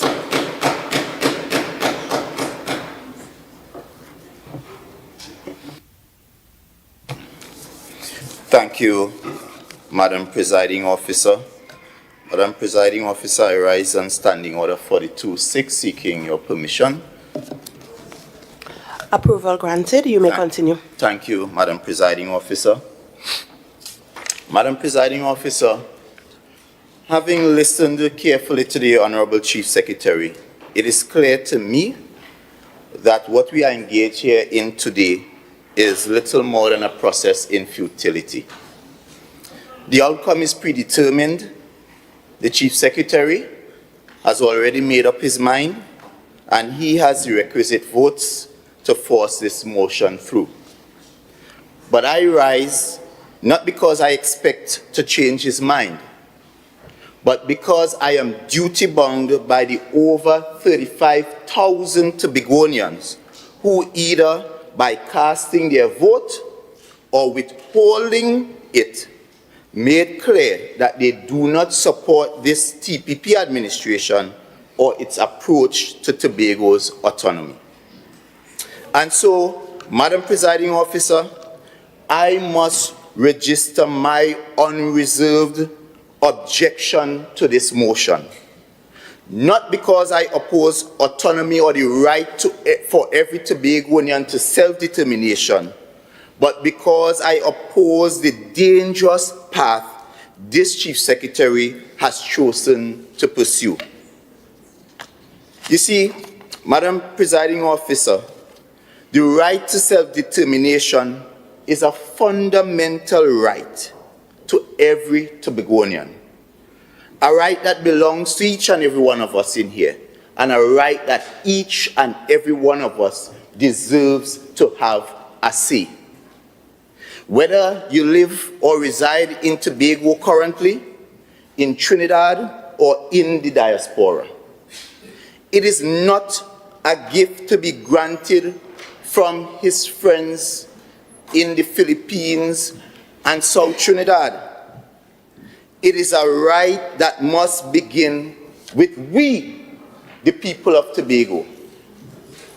And therefore, the fact that this motion excludes the people of Tobago. I've looked at the motion, Madam Presiding Officer, and nowhere in the recital of this motion, nowhere is the words the people of Tobago mentioned anywhere in that motion, consulting with the people of Tobago. It's not there. And therefore, while you have the Chief Secretary publicly stating or trying to give some kind of assurance that the people will be consulted, this is the same Chief Secretary who stood here and gave us the assurance with those road contracts that no contractor will be paid a dime. Assemblyman Morris, relevance, please. I am speaking about my inability to trust the Chief Secretary's words. And I'm sharing with you a perfect example why I cannot conscionably trust his words, because right in this house, Madam Presiding Officer, you will recall, we were told that we have his assurance that not a red cent will be paid to any contractor until they completed the work, and it will only be paid 9 months thereafter, and we are learning that did not happen. Minority We went back on that. Minority Leader, I would prefer you keep to the context of this motion, please, moving forward. No, I stand so guided, Madam Presiding Officer. Madam Presiding Officer, this motion by the Chief Secretary is disturbing. That the Chief Secretary, the one elected to lead this island in pursuit of that very right, has chosen to sideline the people and hand their voice to the very government from which they are seeking to get greater freedom. And this, I believe, is the core flaw of this motion. Nowhere, as I said, in this motion seeks to empower the people of Tobago to have their right to self-determination, because at the end of the day, we spoke about autonomy in this motion, And at no point did the Chief Secretary seek to define what is this autonomy. Because he keeps saying autonomy, autonomy, autonomy. In a real sense, we have some level of autonomy already. And therefore, if we do not even know what we are trying to get, how could we then say we are going down to Trinidad to negotiate? The people of Tobago don't even know what you are going to negotiate on their behalf. And therefore, there needs to be a clear conversation with the people of Tobago, get from the people of Tobago what do they really want, because in this very conversation of autonomy, there's various configuration on how that autonomy should actually be. There are some people who believe, as it was the consensus with the Orville-London process, that we should remain a united Trinidad and Tobago. There are other Tobagonians who are advancing this issue, and in fact, the issue of federalism was advanced as a conversation by Tobagonians. And then there are other Tobagonians who are talking about confederation. So therefore, how could we start a conversation on the right of Tobagonians to self-determination without Tobagonians themselves saying to you, what do they want? That's supposed to be where the conversation starts and ultimately where it ends. And therefore, it is my respectful view that the Honorable Chief Secretary is putting the cart before the horse. Madam Presiding Officer, I want to take some time because, you see, I felt like this was not a motion really about trying to deal with the issue of autonomy, but it was a motion to further campaign. And in campaigning, the Chief Secretary attempted deliberately so to mislead this House on the history of the PNM's role in Tobago's autonomy quest. And I want to start from the beginning, because the Chief Secretary deliberately indicated that it's the Prime Minister, the PNM then, went to Marlborough's house. He failed to mention that it was both the government and the opposition at that time that both went to Marlborough House. So the fact that he gave the impression so it was the PNM that left out Tobago. Madam Presiding Officer, and that that is the first misleading statement. Second one is this. Madam Presiding Officer, the second one is this. The PNM... I'll give you... Yeah. I just want my time. Thank you, Madam Presiding Officer. The member is deliberately misleading this House. I spoke to Trinidad going to Marlborough's house without Tobago. That could be Trinidad, including PNM and opposition. I said Tobago was not represented there. Not PNM. I said Trinidad went without Tobago. That's a huge difference. Madam Presiding Officer, that's a moot point to which I will not deliberate extensively. The second... Madam Presiding Officer, although I was sent out for 5 minutes, I sat in silence for the most part and I listened to the Honorable Chiefs. Members, please allow Assemblyman Morris to present without interruption. Please continue. Madam Presiding Officer, so the second misleading point is the whole issue of the creation of the Tobago House of Assembly. The PNM, the PNM does not just simply talk autonomy. It is part of PNM's policy at the highest level of the organization. And the PNM, by resolution in 1977, confirmed its support for Tobago's autonomy. That is PNM's history. And more than that, the Chief Secretary deliberately left out that it was a PNM government that worked with Dr. Winston Murray, even when Mr. A.N.R. Robinson walked out of his own motion, to craft this thing that created the Tobago House of Assembly, because it was the PNM who had the majority, and therefore for the assembly to be created, it was not just the work of the minority. The government of the day, which was a PNM government, supported that process. More than that, Madam Presiding Officer, the best opportunity, and we must be real with history, the best opportunity for Tobago to be granted self-governance in the way Tobagonians wanted it would have been under the A.N.R. Robinson NER government between the period 1986 to 1991, because they had a supermajority. It was 33-3. And therefore, if anybody is to be blamed, if we are being real and we are being honest, the best opportunity that a Tobagonian leading the government had was during the period of the Honorable A.N.R. Robinson, when he had a supermajority of 33-3, where you could have made absolutely any adjustment, amendment to the Constitution. That is the history. And the history of the amended bills in 1996 also will demonstrate and show on the Hansard that when that bill was put to a vote, every single PNM representative in the House voted in support of those bills.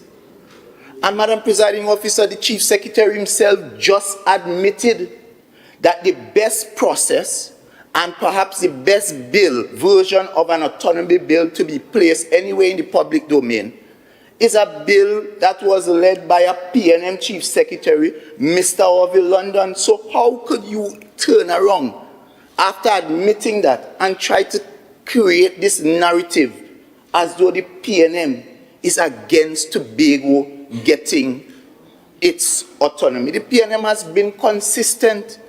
We have always been consistent that we support Tobago's right to self-determination, more than autonomy, because autonomy was granted, a level of it was granted in 1980.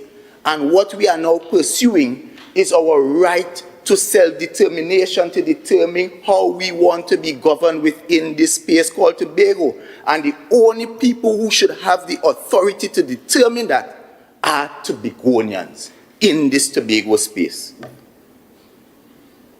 And for the Chief Secretary to abdicate his responsibility after promising post him rejecting those bills in Parliament, that he will put together a committee, and he is the one who said he will come back to the people of Tobago, he will consult with the people of Tobago, and instead of consultation, what we are doing here today is him finding a way to sell out Tobago, to eliminate the voices of Tobago, to appease his political interests and that of his friends in Trinidad.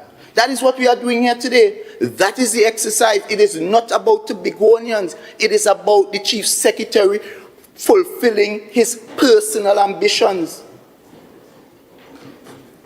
Assemblyman Morris, before you move on, you were using a term, and after I conferred with my guidelines, please refrain from using misleading the public. It's actually unparliamentary language. I'm so guided. I'm so guided. So I just wanted to spend some time for the younger ones, because even when I was younger, I accepted that kind of narrative that the PNM was not interested in Tobago's autonomy. But the history does not support that fact, because at every turn, the history would show that the PNM voted in support of greater autonomy for Tobago. As a matter of fact, the one time the PNM objected to the autonomy bills being in Parliament, it would have been on the same principle that it did not involve the people of Tobago, because the very UNC to which the Prime Minister, same Prime Minister, would have bypassed, disrespected, ignored the people of Tobago and went ahead on her own process of getting bills and bringing it 2 weeks before an election. That is the history of the people he is now giving the authority to determine our future. And you would think people with that kind of history, you would be careful in your associations. You would be extra careful, but not this Chief Secretary. Madam Presiding Officer, the Chief Secretary also refers to the 2018 bills as the Rowley bills. And I also want to clarify that as well, because those bills came from a process, a 10-year process of extensive consultation, collaboration with the people of Tobago, led by Mr. Orville London. Those bills were approved right in this House, sent to the Parliament. In fact, it was sent as a bill to the Cabinet. The Cabinet accepted that bill without adding a comma, full stop, exclamation, and laid it in the Parliament. And it was the Parliament that decided it will be sent to a JSC for technical review, etc., etc. And it's out of that JSC process that birthed those two bills, because it was determined the best approach is to first entrench the law and then create this thing that is the Tobago Island government that would give life to the very law that was entrenched in the Constitution. So it is disingenuous, and I hope that is parliamentary. It is disingenuous to claim those bills as simply Rowley bills, as to create this kind of hateful feeling and emotion. Those bills were basically coming out of the usual parliamentary process that included both the government, the opposition, and the independent senators. Madam Presiding Officer, I want us to let us not forget the words of our Honorable Chief Secretary spoken on December 9, 2024, after the failure of the bills.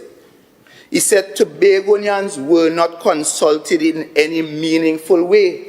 That is our Chief Secretary who is now bringing a motion that doesn't even have a line about consulting with Tobagonians. But he was saying Tobagonians were not consulted in any meaningful way. He also said it seems deliberate that central government will never get this right. And he was referring to the need to have consultations with Tobagonians. Yet in this process, we heard him today, the same Chief Secretary who told us we didn't have enough consultation is saying today that Tobagonians are consultation fatigued. I want you all to take a minute and pause and really embrace what the same Chief Secretary who in December was saying Tobagonians were not consulted enough is saying now that Tobagonians have been consulted too much. And how could you trust? Trust, this is about character. And if you were not consulted enough in December, how could you, when we had no consultation between those intervening periods, be consulted too much, that we are fatigued? And therefore, this Chief Secretary is a man not to be trusted, my fellow Tobagonians. This is not evolution. This process is clearly deception. Sabotage rebranded as salvation, because you hear him using biblical words as well in this process. But it is sabotage rebranded as salvation. This motion does not invite the people of Tobago. It does not even respect this House. Because we are told of this matrix that the Chief Secretary created, And he didn't have even the decency to bring it and share it with his peers, let the House agree on this matrix before he engaged the parliamentarians in Trinidad. So imagine he, the Chief Secretary, is engaging the parliamentarians, but we, the representatives of Tobago, don't even have a clue as to what he's talking about. Never seen the matrix. I am the minority leader. I represent, as I said, over 35,000 Tobagonians because I represent those who voted for the PNM and all the people who voted against, at the time, PDP, now TPP, and also the persons who decided not to vote at all. So in a real sense, I am the majority minority because I have more people supporting me than supporting you in terms of votes. I am the majority minority, and you didn't even have the courtesy.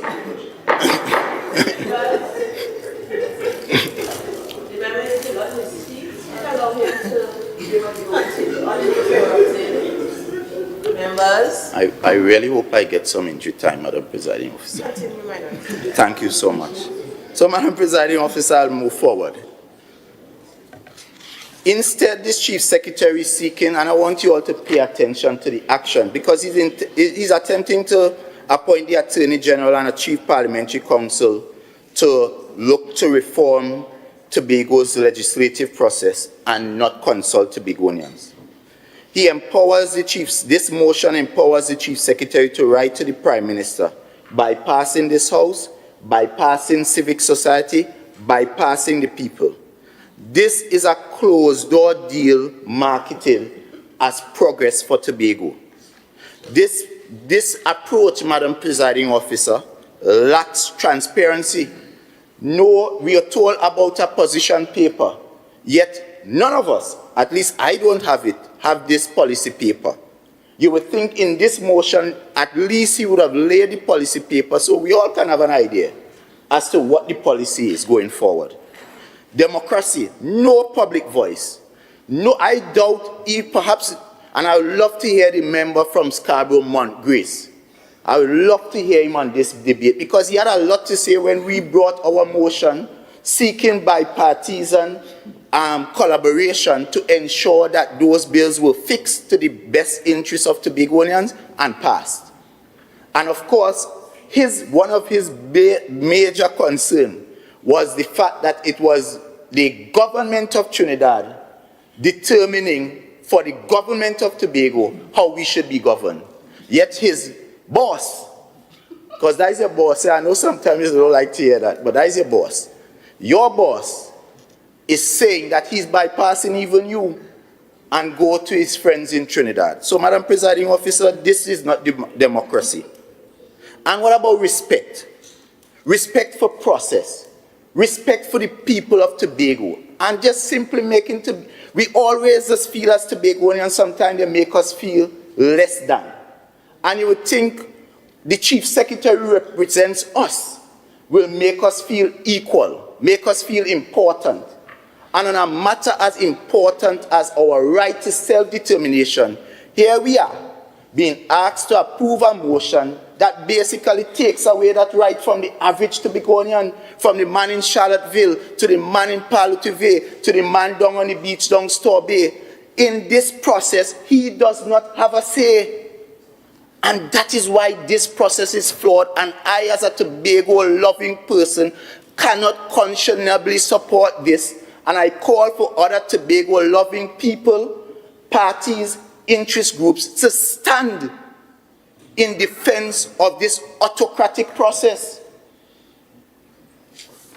If you love Tobago, you have 5 minutes. We will not be silenced because I've walked with the people. I've heard their voices from Scarborough to Palo-Tuve, from Bell Garden, where my friend represents, the Deputy Chief Secretary, to Bonaccord that is now without representation. So I represent the people of Bonaccord as well, because the Chief Secretary took their favored representative and sent him away. But Madam Presiding Officer, the people feel betrayed. The people feel like they're not included, Madam Presiding Officer. And as I wrap up, when history of this movement is written, let it never be said that we sat silent while one man battered away the people's voice. Madam Presiding Officer, I reinforce, the PNM supported the creation of the THA. The PNM supported reforms in 1996. The PNM led the last process that the Chief Secretary admitted was the best process. And the PNM remains resolute in its support for autonomy and the Tobagonians' right to having its self-determination. Madam Presiding Officer, the question therefore isn't whether we support autonomy. We do. We always have. The question is this: will we allow one man to hijack this cause for his political brand because he's a specialist at hijacking? He hijacked the member from Roxborough Party, and he hijacked the Sanders process because he one time said he didn't support Sanders, and then he turned around now and he's caught in Sanders. Member, I'm Madam going to caution you with your words. So as I close, two more minutes, I am reminded of the words once spoken by the Chief Secretary himself. Words aimed at others, but today echo back to him. There's one part of the word you'll guide me, right? Nothing is worse than when your relative who sits in the seat of power is nothing but a house bleep who ignores the real dreams and aspirations of those he left behind in the field in Tobago. Today, I offer a version more fitting for this reality. Nothing is worse than when your relative who sits in the seat of power is nothing but a sellout, one who ignores the real dreams and aspirations of those he was elected to lead in Tobago. Because what we are witnessing here, Madam Presiding Officer, is not representation.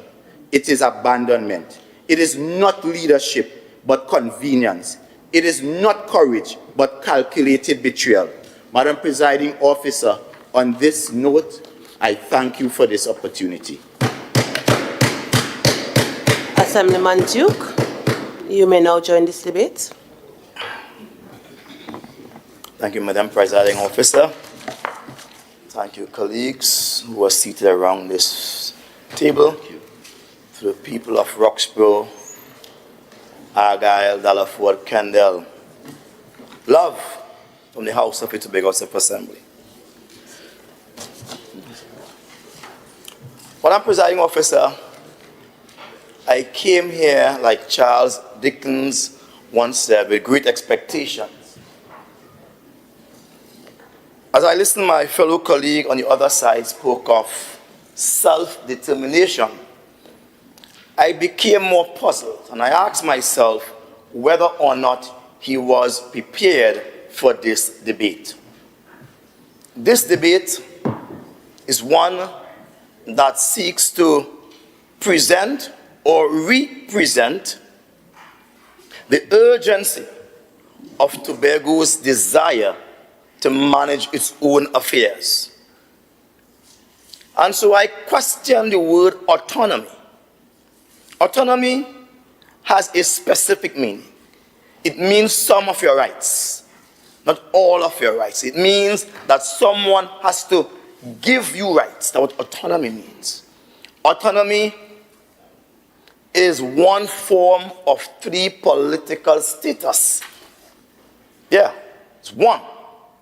What Tobago desires, as I wish to have entrenched in the Hansard this afternoon, is self-determination, which is, according to United Nations Charter 1514, is a fundamental human right, which is a fundamental part of international law. We are talking international law. We are not talking about any gift to be given to us from anybody in Trinidad. Tobago is demanding today, this evening, its full, unencumbered right to self-determination. I want to say that that right has also been repeated in the International Covenant of Civil and Political Covenant of 1966. It has also been further repeated again in the International Covenant on Economic, Social, and Cultural Rights. All these are international groups, 1966. Both international covenants on rights are quite clear. They speak of self-determination as legally binding upon all the signatories. Trinidad and Tobago is a signatory of those two international covenants. I wish to repeat, the International Covenant on Civil and Political Rights. Check it up. And the next one, the International Covenant on Economic, Social, and Cultural Rights. Check it up. Those are rights that belong to both Trinidad and Tobago, which is the right to pursue its self-determination. It says all people have the right to self-determination. All peoples have the right to self-determination. This is not for the people in blue. This is not for the people in red. This is not even for the people in green. This is for the people of Tobago to decide. So the question is autonomy a legal principle rooted in international law? No. Autonomy is not a legal principle at all. There's no legal basis for autonomy. None. That's a choice the people or the peoples of any country must make. So to come to us this evening and brandish autonomy as if we have different options is disingenuous, to use my colleague's word, and it does not measure up to the expectations of Tobago. What Tobago desires is this, that under the right of self-determination, we, the peoples of Tobago, will decide for ourselves, among ourselves, without any external influence. Yeah? Our own political status. Madam Presiding Officer, when I speak of political status, I speak of three fundamental things. Three fundamental things.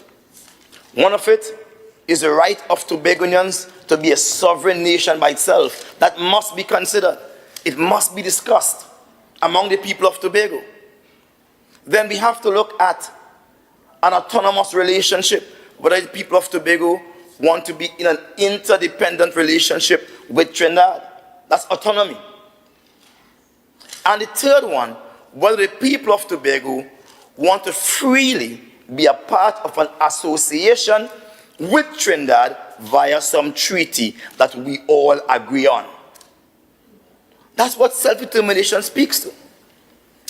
The Montevideo Convention of 1933 is not, while not a United Nations treaty, it defines the criteria that Tobago seeks. It says in order for a nation to have statehood, you must have a permanent population, a defined territory, a government, and the capacity to enter into relations with other states. Tobago has the capacity. So we therefore can consider whether we want to be a sovereign nation with our own constitution, our own money, our own flag. That's up for discussions. Let me go a little deeper with this stuff. The idea of autonomy in this day and age is a betrayal of the intelligence of our people. We have gone past 1970-something. Yes, 1970-something. We have gone past that period. We have gone past 1996 with Act 40. We have gone past that. We are now in 2025. And every single person in Tobago must have a say on their self-determination. Every single person. Every single person. The man with the 1 foot, granny with the 1 bunch of banana, yeah? Even the person who's on the hospital suffering from bronchitis, yes? The little child who could hardly read and write, but grappling, catching crab, these persons have a right to say. And the only way for us to have a right in that, a couple of changes must be made. One, we have to create a bill within this House called a Tobago Self-Determination Bill. We have to produce that. Under Section 29 of the Tobago House of Assembly Act, it speaks of assembly laws. Yes? And I heard the Honorable Chief Secretary on the other side spoke of one of the former Honorable Chief Secretary, Mr. Over London, presenting a bill here for Tobago's self-government or something to that effect. And I even recall in 2018, also under the Honorable former Chief Secretary, Mr. Kelvin Charles, and we discussed also to creating a group here that will further pursue the autonomy bill or something to that effect for Tobago. The words keep changing. But let me hasten to say, Madam Presiding Officer, once something as this that is very radical insofar as it has been entrenched into the Constitution and can't change in a hurry, everybody needs to be involved. And so with this bill that we should have coming to the House should have been prepared and brought here, and we discuss the framework by which Tobagonians would exercise their right to self-determination. Some of the things that should be included in the draft bill we are considering today, we should be considering today, should have been what we'll call, let me get it right here,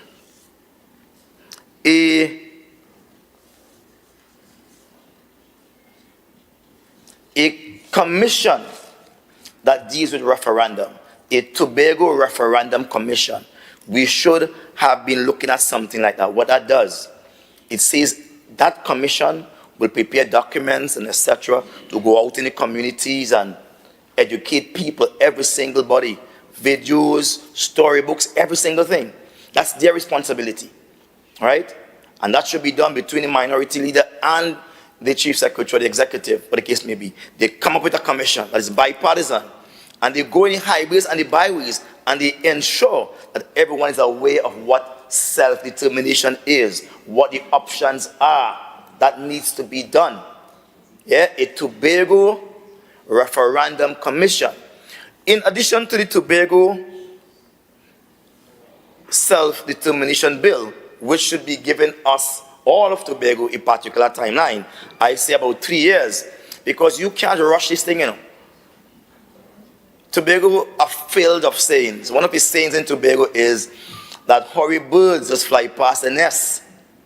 And our next one says, hurry birds do build good nests. I'm hearing my colleagues saying that they have a referendum, they have some consultation before and this and that. Listen to me, there's no such thing as too much consultation. There's no such thing as that. I came from the trade union movement, and one of the things that we are known for is having consultation.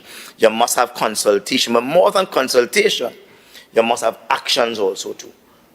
And so what the bill that should have been brought here should have been speaking about is a timeline by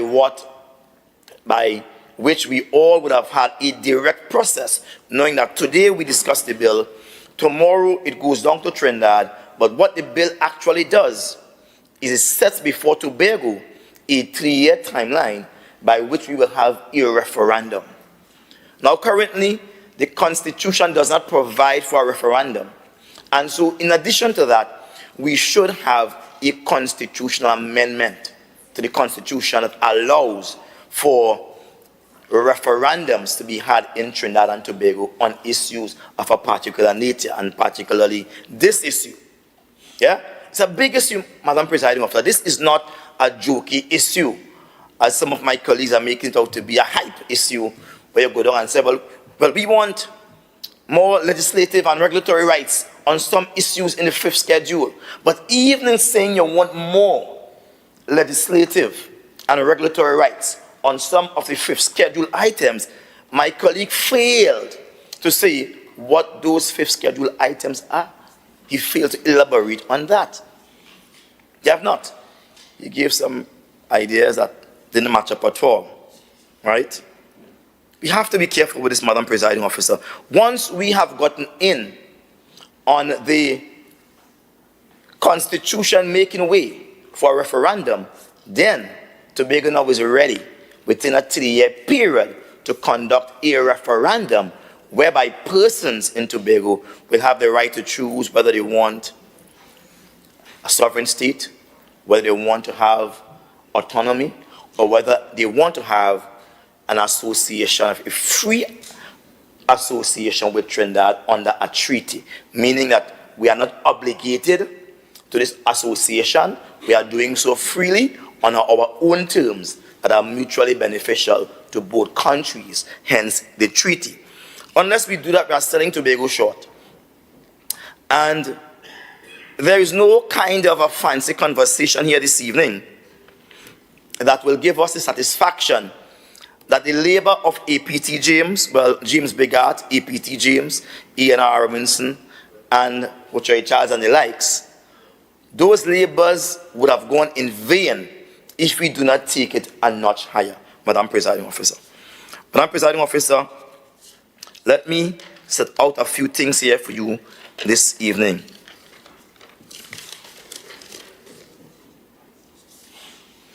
Again, the right to self-determination is a fundamental right. We were born with that right.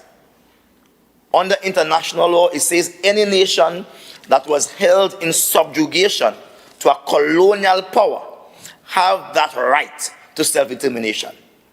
My colleague on the next slide knows chapter, he does not know verse.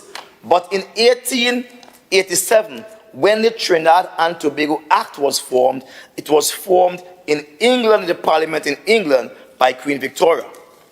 And Queen Victoria had Trinidad as a colony, crown colony rule, and she had Tobago as crown colony rule. Because whereas in 1769, Tobago had what we call the old representative system, where we elected 15 assemblymen based on those persons 21 years and over. That ended the day that my forefathers, my uncles and grandpa from way back when they stood up to the colonial system and they fought against Corporal Belmana. And that riot erupted in 1876 from May 1st to May 5th, where they had to send in Barbados for a naval fleet to come and quash the riot. That was a momentous occasion. I heard that from my grandfather and father coming down the line. It was a momentous occasion, a turning point in the history of Tobago. And 3 months after that Belmana riot, the Queen, by an order of the British Parliament, would have moved to remove the executive powers from the Tobago House of Assembly. Yes, the Tobago House of Assembly almost operated independently of Trinidad, well, totally independent of Trinidad or any Caribbean country. It had its own constitution. And in that constitution, the Tobago House of Assembly had full executive powers to make laws, to impose taxes, to hire and fire and make whatever it wanted to do. But in August of 1876, the Queen revoked the executive powers. And from that day to now, Tobagonians have been without executive powers. What we got in 1980 is a measure of executive powers that was further strengthened in 1996. But today we're not asking for a measure of powers. Today we are asking for all of our powers, and I say that as a representative of Tobago House of Assembly. Tobagonians are asking for all of their powers so they can decide.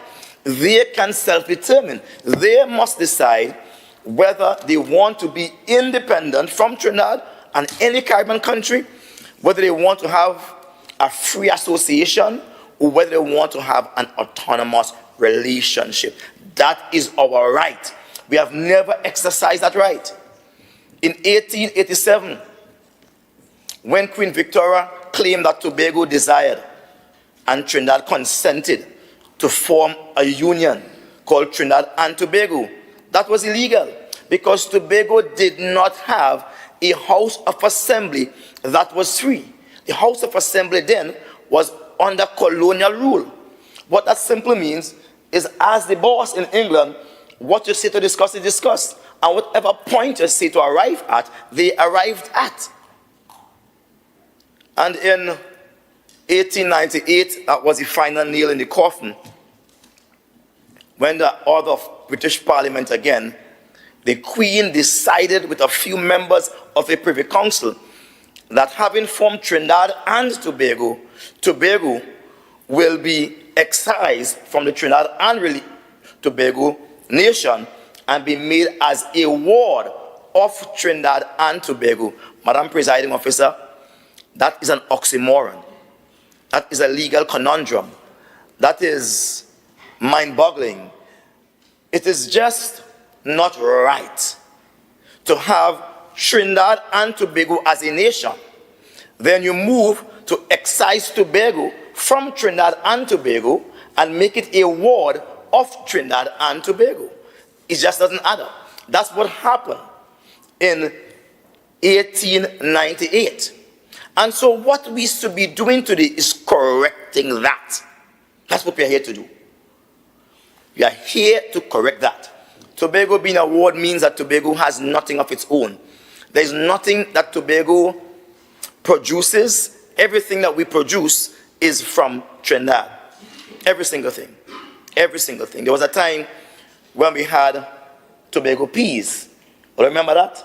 We had Brown Betty, Pretty Betty, and different types of stuff. Today, the Tobago peas have no Brown Betty, no Pretty Betty at all. None. None. There was a time when Tobago produced Benny. And I remember going with my parents to the garden, and they will see stalks with Benny, and they'll bring them home and they will shake them and they will come out, etc. Today we are importing sesame seed, selling it as Benny balls. That is wrong. Wrong marketing. Today Tobagonians don't even have flour here. So when they say a hike on flour prices in Trinidad, we pay a hike across here for it. We can't even make soap. We can't even make toilet paper. The 3 Pooms matches comes from Trinidad. So we have not been allowed to develop. One of the prerequisites for self-determination, based on the United Nations, etc., is that the colonial masters ought to have built up the colonies to a point where they can take off. But the Trinidad and Tobago government has ensured that Tobago has not developed. And so they oftentimes ask a question to keep you in check and say, what do you all have? The truth is we have nothing. We have not one single thing. Even to have feed for your goat, now we have to send for goat feed in Trinidad. Feed for animals come from Trinidad. We're not producing feed here. Long time you used to pass through Roxborough, our guy, they have plenty acres with mango, orange, shaddock, all of these things. All has been cut down. The cocoa, whatever, cut down. The coffee beans were growing, cut down. We have been made to suffer so we could continue being a ward. And I was excited to come here today and debate this. I thought that we would have gotten something of substance. But in truth and in fact, we got nothing whatsoever. We got hot air, styrofoam conversation. Let me go back to what is written. He says the people of Tobago have consistently pursued autonomy to manage your own affairs more effectively. No. The people of Tobago continuously pursued self-determination. They want to determine things for themselves.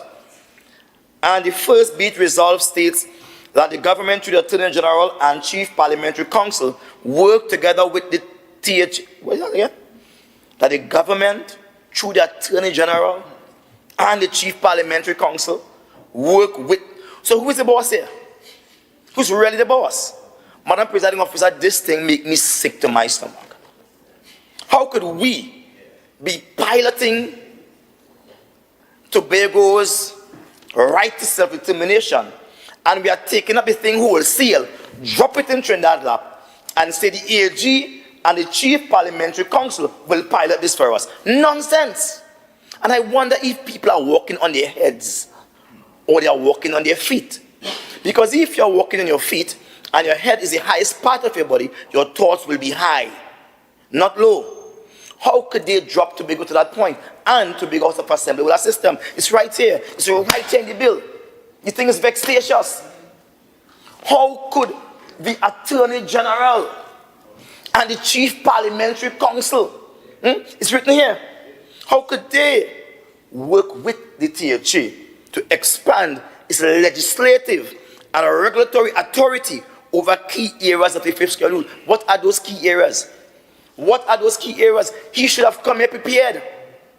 And in his first opening debate, we should have heard what those key areas are. But instead, he give us all kind of a debate plot, a old cockroach paper, saying, oh, how. So to what extent? This is theatrics. You get this in drama school. This is not a theater.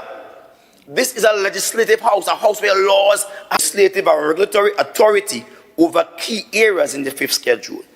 Nonsense. Let's come a little further. And be it further resolved that the government review all previous versions of autonomy bills with input from the THA. Are we giving the power to the government to just include us? Or are we saying that we are going to review the bills here in the THA? We will decide the legislative and regulatory framework that we want or control that we want in Tobago. And we are going to put those things in writing and then send it on to Trinidad and say we want that. That's not being done. He's giving the power to those in Trinidad and say, all I invite you here. Madam Presiding Officer, I must confess. Member, you have 5 minutes. Yes, I must confess, Madam Presiding Officer. In one incarnation, to use Shakespeare words, when I was green in judgment, I attempted to do something like that. I attempted to give somebody the responsibility and say, include me. You know what that person did? You know what they did? You know what the person did, Madam Presiding Officer? They are here, and they are hearing me. They know what they did. They know what they did, and the record will show what they did in time to come. And so, they are saying to review all of these bills is the work of Trinidad, and Trinidad will include them. We don't want that. These bills must be reviewed right here in this house, and we must send our information down to Trinidad. Finally, they place a rule upon the Chief Secretary here to transmit this motion with supporting paper to the Prime Minister. The Tobago House of Assembly Act does not speak of motions being sent down to Trinidad like that, to the Prime Minister. What the Tobago House of Assembly Act speaks of is that assembly laws made in the Parliament be sent to the Prime Minister or to the Cabinet via the Chief Secretary. If this is not an assembly law, I want to caution the Chief Secretary and caution the House. Do not look foolish by sending a motion down to Trinidad. That's like giving someone a half-picked duck. Let's complete the process. Let's sit down. Let's form a committee here. Let's discuss it. And let's get this thing going. Madam Presiding Officer, I want to close by inviting my colleagues on that side to do the honorable thing and include persons who are good at looking at law, persons from this side, all the political parties in Tobago, and let us create an avenue that will give all of Tobago a greater opportunity to participate in the amendments of this Tobago House of Assembly Act, or even our right to self-determination. That is a fundamental right. Do not send anything down to Trinidad and then ask them to fix it for us. We must fix it here first, satisfy with it, and then send it to Trinidad. Thank you, Madam Presiding Officer. Councillor Roberts, you may now join this debate. Thank you, Madam Presiding Officer.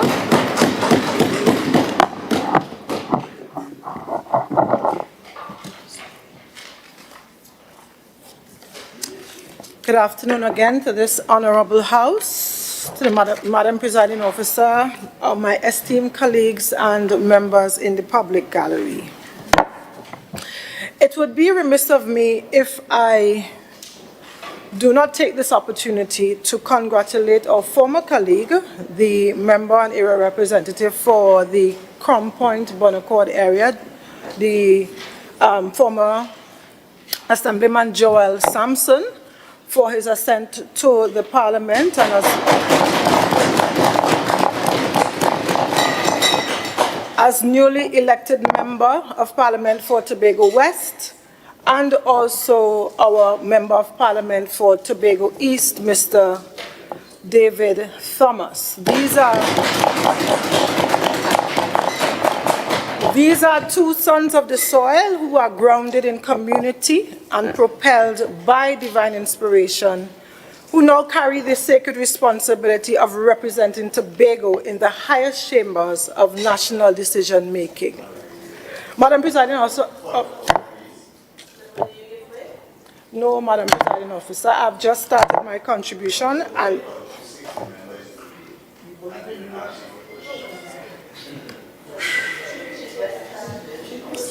I was actually just about to ask for your permission in accordance with Standing Order 42.7. Yes. Approval granted. You may continue. It is 6 or 7. Thank you, Madam Presiding Officer, for the opportunity to join this debate on this very important and timely motion which seeks to advance Tobago's most important development agenda item, our fundamental right to self-determination. I don't see this motion as what I heard the two minorities speak about just a while ago, but I think it sets the stage for our coordinated policy action and telling the members on her feet, do you give way? You need to say that.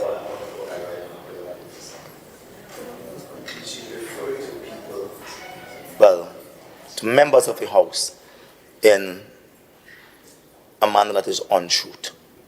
I want to say that. There are no two minorities in the House, and she knows that. She knows the THA Act doesn't provide for two minorities. She knows that.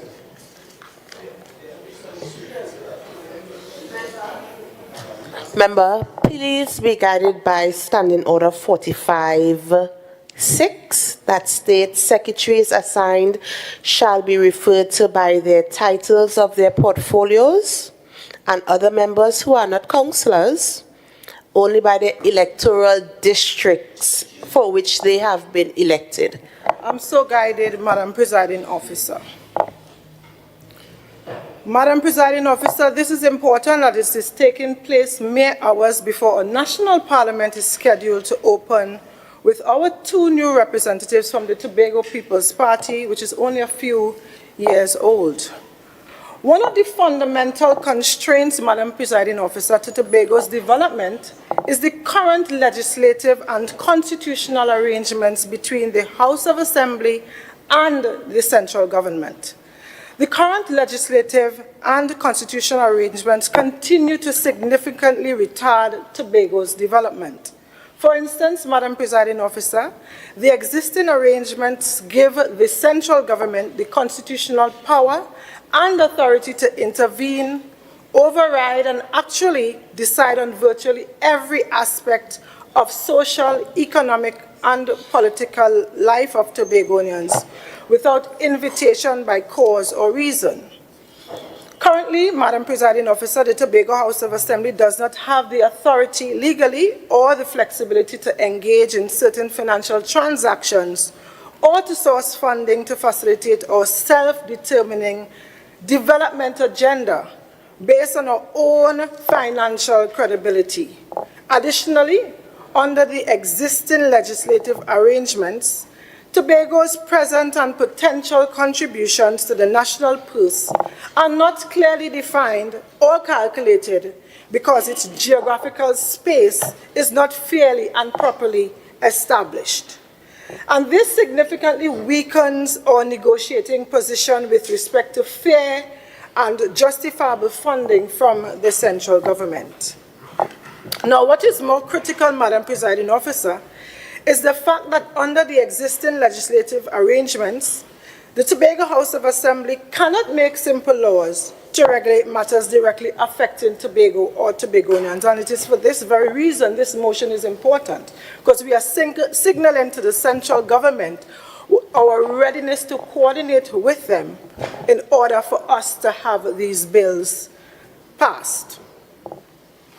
All these legislative and constitutional injustices serve to impede and frustrate Tobago's socio-economic and political development. Today's motion presents us with a clear and logical pathway to address these issues today. It is important here to mention that both the former PNM administration in the central government and the UNC in the period 2010 to 2015 prepared and laid constitutional amendment bills in the national parliament proposing minimal shares for Tobago of 8% and 6.9% of the national budget.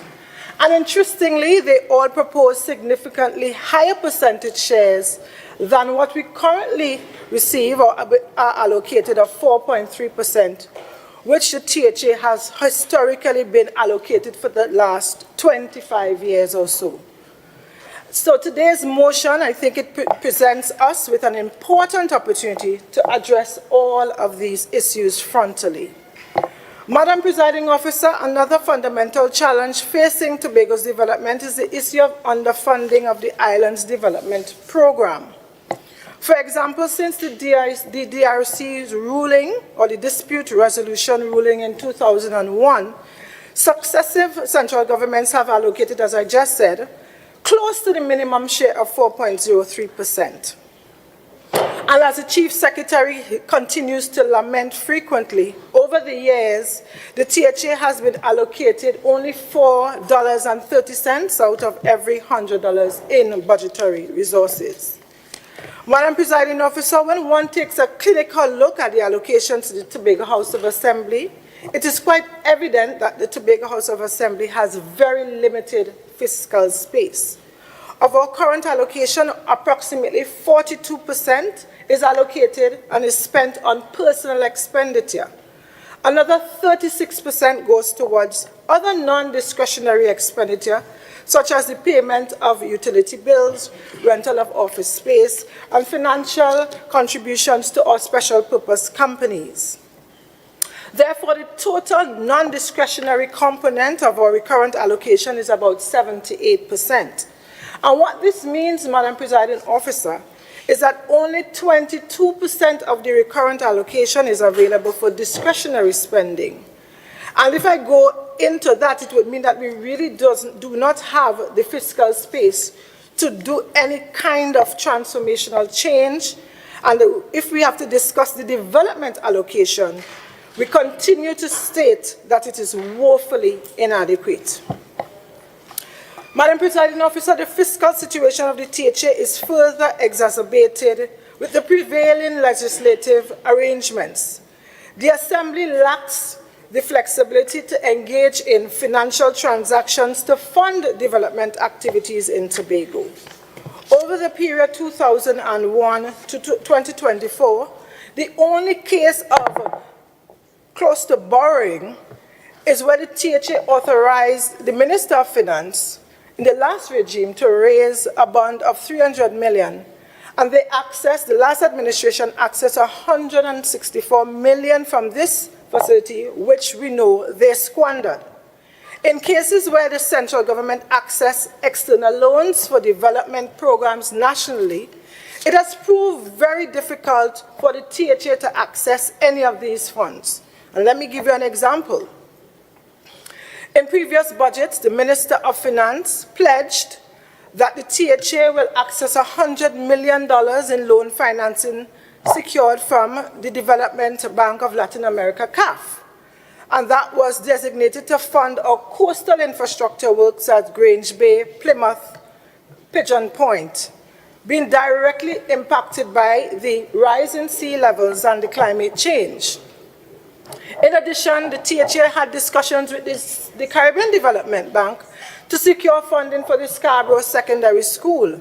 And the former Minister of Finance indicated that a smart school would be best, and he proposed that they will fund this smart school or this school for Scarborough, and we are yet to see funding for that, and they have now been gone. Further, the THA were able to get concurrence from the IADB to get a grant of $100,000 to fund some preparatory works for the establishment of the Tobago Development Fund, and that has been received that was not successfully accessed.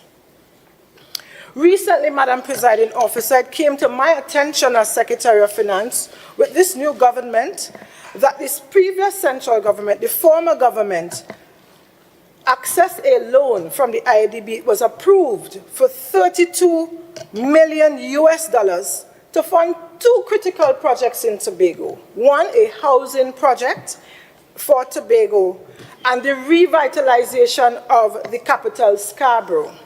And interestingly, you know, I want to say something, that since I've joined this administration, this government, I think this autonomy conversation is more important as I get to see firsthand why it is Tobago requires this autonomy.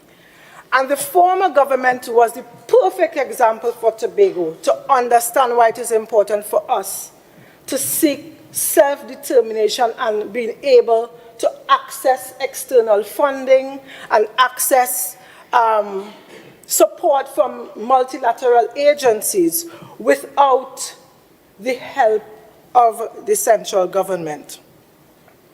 Imagine all these funding arrangements were approved and Tobago never accessed one red cent because of the previous People's National Movement central government. Madam Presiding Officer, as a result of the meager allocations to the THA over the years, although there have been some shortfalls with regard to the recurrent allocations, it is really on the development side of the budgets where the shortfalls of allocations are more severe. A clinical look at the data over the last 25 years revealed that the shortfalls in terms of recurrent allocations average about 27%. However, shortfalls in development program allocation average about 80%. Can we really advance Tobago's development with these constitutional arrangements? Can we really see the elevation and acceleration of our economy with these constitutional arrangements? And obviously the answer is no. Madam Presiding Officer, it is therefore not surprising that Tobago's development lags behind Trinidad. In fact, the most recent GDP estimates for Tobago suggest that Tobago has a GDP per capita of less than 4,000 US, which is way less than the national average of 14,000 US. This inequitable development, in large measure, is related to the historical and persistent underfunding of the development program of the Tobago House of Assembly. Tobago must not play catch-up with national development. And this can only be possible if the island gets its desired, fair and justifiable quantum of resources to catalyze its development. Relatedly, Tobago's development must be seen and treated as national development and the diversification of the national economy.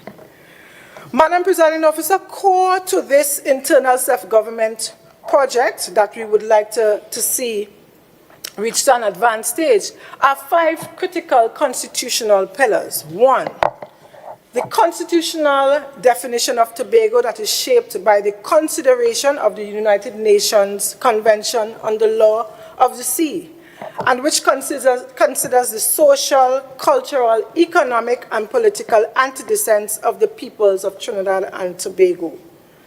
The conferring of the final constitutional authority and powers on the THA for all the matters in this 5th schedule. Simply put, Madam Presiding Officer, the Constitution must be amended to clearly state the matters for which the THA has final authority and control over Tobago. And likewise, the matters for which the central government will have the authority and control, if any, in Tobago. We must see some appropriate amendments to the Constitution of Trinidad and Tobago that will give the THA the legislative and authority and power to make laws and regulations for matters for which it has final constitutional responsibility and control. We must see appropriate amendments to Section 75 as well of the Constitution that places a fetter on the executive authority of the Cabinet in relation to the matters or the items for which the THA has the final constitutional authority. And most importantly, an amendment to the Section 113 of the Constitution, which will provide a constitutional guarantee of a minimum of 5.1% of the national budget, which represents the percentage share of Tobago's population to the national population. Madam Presiding Officer, additionally, the new internal self-government constitutional arrangements must promote and protect the rights of the Tobago House of Assembly to borrow on its own creditworthiness and to direct access to technical support and grant funding from international agencies without the need to go to central government for any objections that will come from Port of Spain. And this will anchor the fiscal and financial affairs of the THA with integrity and transparent governance. Madam Presiding Officer, these basic constitutional improvements are intended to strengthen the foundation of the Tobago Island government. And moreover, they are engineered to provide clarity, peace, justice, fairness, predictability, and accountability, and to protect and promote the human rights and entitlement of Tobagonians to determine their own destiny. And this is the constitutional foundation on which Tobago will strengthen and build the governing institutions to deliver sustainability, prosperity, and resilience. Madam Presiding Officer, internal self-government is no longer a guessing game. It is a project for which Tobagonians are now prepared with full knowledge and understanding of the minimum constitutional requirements that must be made for the democracy to deliver to us in the current Twin Island Constitutional Republic arrangement. The motion before us today aligns seamlessly with a spirit of renewal and continuation. And we welcome the central government's stated commitment to Tobago's development and calls on this assembly to signal its readiness to collaborate. I'll say that again. This motion before us today aligns seamlessly with the spirit of renewal and continuity of this autonomy vision that we have for Tobago. It welcomes the central government's stated commitment to Tobago's development and calls on this assembly to signal its readiness to collaborate. But more than that, it asserts the right for us to participate meaningfully in shaping the instruments of our governance. The days we experienced, particularly within the last decade, of being spoken for instead of being heard, must be consigned to history. We cannot truly advance Tobago's development if the legislative and regulatory levers needed to do so remain outside of our reach. And that is why the call for an expanded THA authority over the fifth schedule is not merely a bureaucratic statement. It is fundamentally for effective governance. It's about giving the people of Tobago tools to build the Tobago we envision. The proposed collaboration with the Attorney General's Office and the Chief Parliamentary Council and the THA is very critical. This is the kind of collaboration that true autonomy demands. It is not adversarial. It is inclusive, it is constructive, forward-looking, and this is how strong democracies, where you have Twin Island Republic, function and flourish. Moreover, the call to revisit the previous versions of the autonomy bills with the input of the THA is not a regression. It is really a refinement of what we have existing already. It is a recognition that the autonomy for Tobago is not a fixed point, but it is a living process, and it continues to evolve with the aspirations and realities of our people. We have done some of the work already. We have studied the draft legislations, we have reviewed the clauses, and we will continue to consult with the people of Tobago. Now we must push decisively for the reintroduction into the Parliament of these bills without delay. So today, as we stand at the dawn of the new parliamentary term with our two own parliamentary representatives from Tobago, let us now match the energy of the people with the resolve in this House. Let us show them that their votes were not in vain, that their voices will echo through these halls and across the seas into the Parliament in Trinidad, and into the laws and policies that will shape the lives and the vision to make Tobago the greatest little island on the planet. Madam Presiding Officer, I support this motion, and I believe that Tobago's future should not or cannot be postponed. I thank you. Assemblyman Trevor James, you may now join this debate.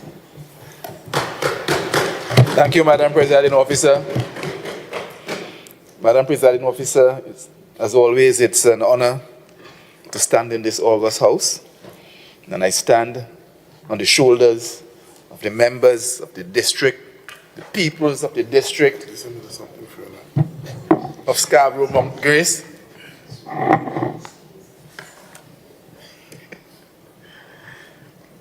Madam Presiding Officer,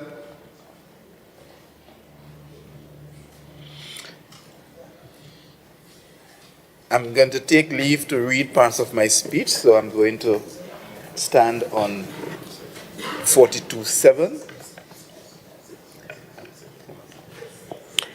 42.7, yeah. Approval has been granted. Thank you, Madam Presiding Officer. Madam Presiding Officer, this is a critical time for the people of Tobago. We may have, at this juncture in our history, one final opportunity to get this thing right. And while I hear my colleague from Darrow Spring Wim and Roxborough Argyle insist on consultative processes, I want to caution the people of Tobago to remember that this is not a new thing. We have been here and we are standing on the shoulders of Bigart, Robinson, Hotroy, all the way up to Mr. London, who've brought this process to where it is. And we need now to get it right. And like I said, one final opportunity we may have.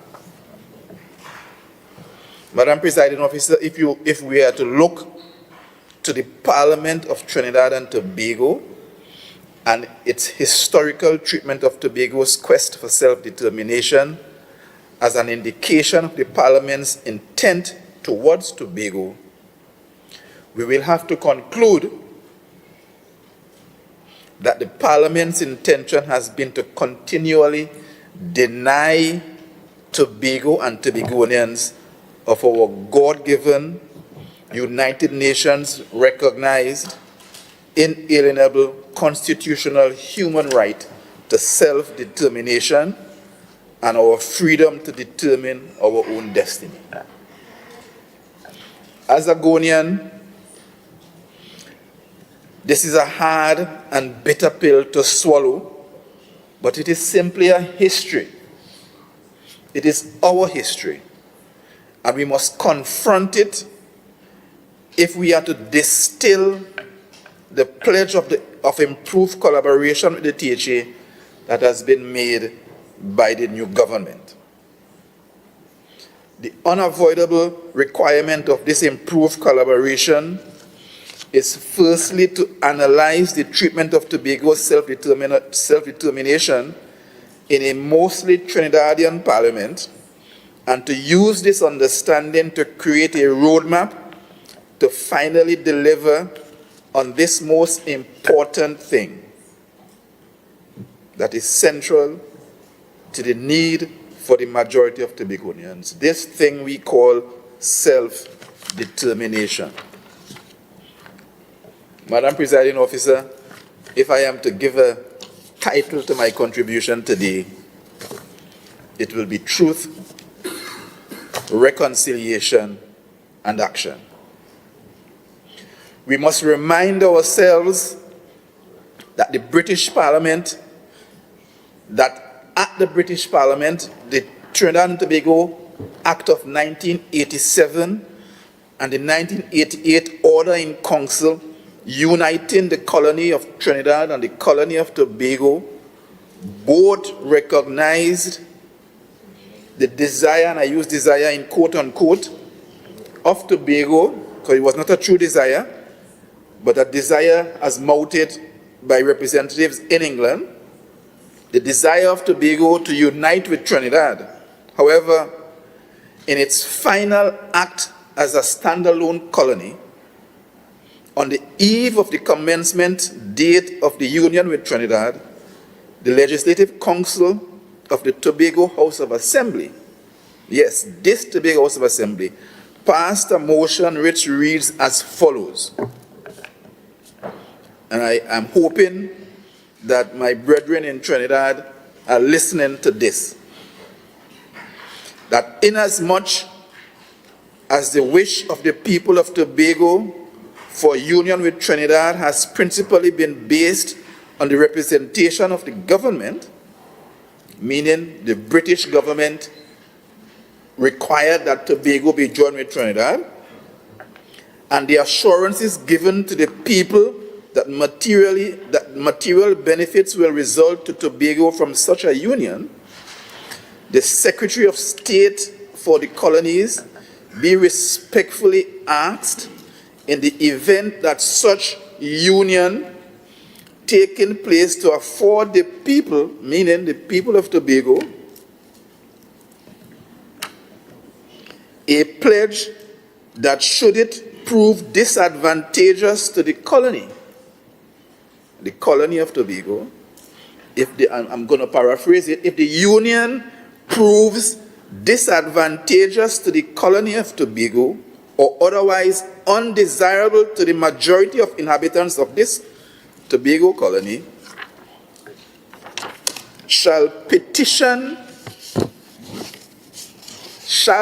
on petition, have granted back to it the form of self-government which now exists here.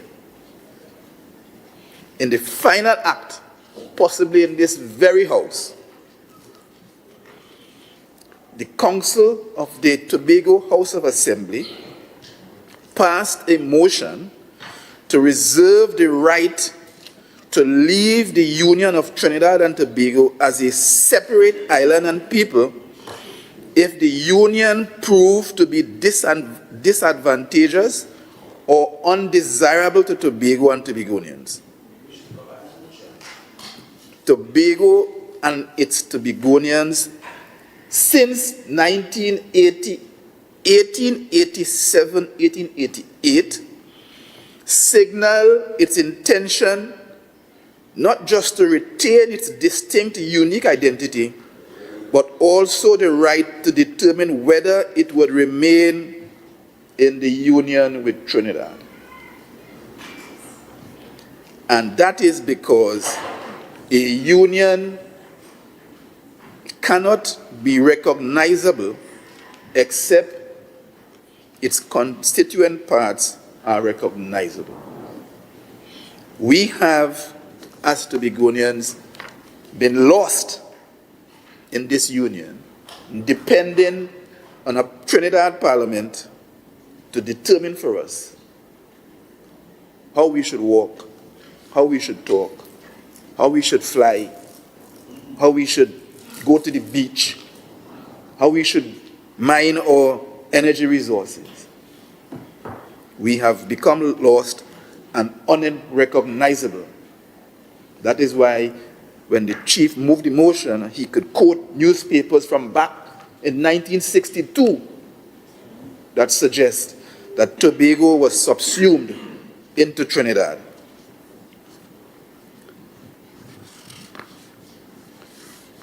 Truth number one.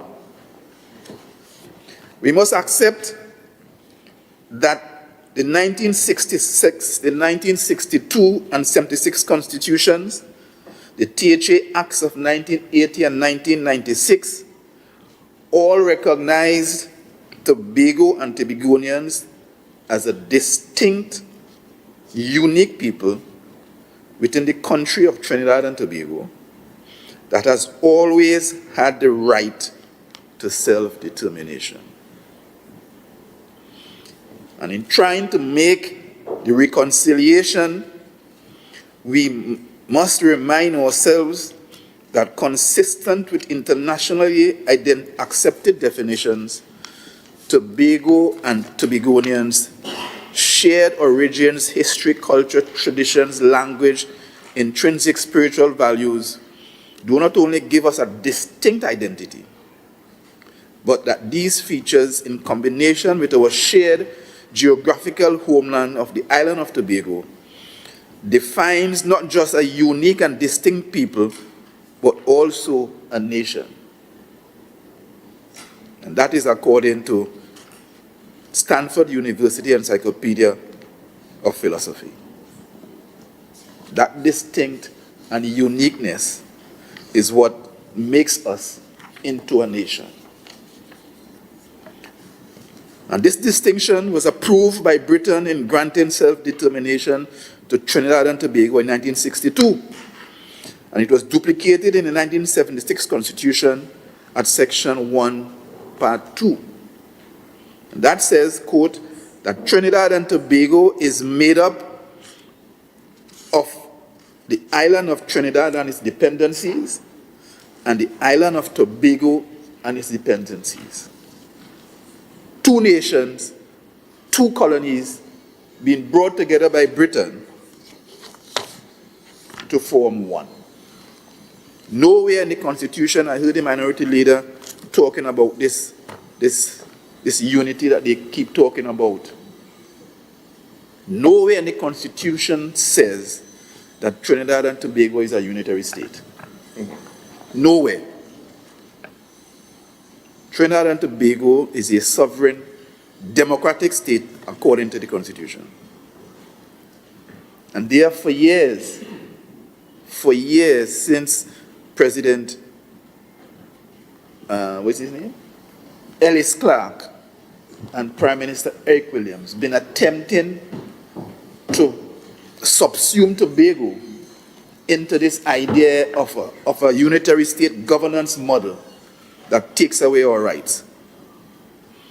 In attempting to reconcile these truths, past Tobagonians insisted on the right to self-determination, not just for itself, but also for Trinidad and the Union of Trinidad and Tobago as a whole.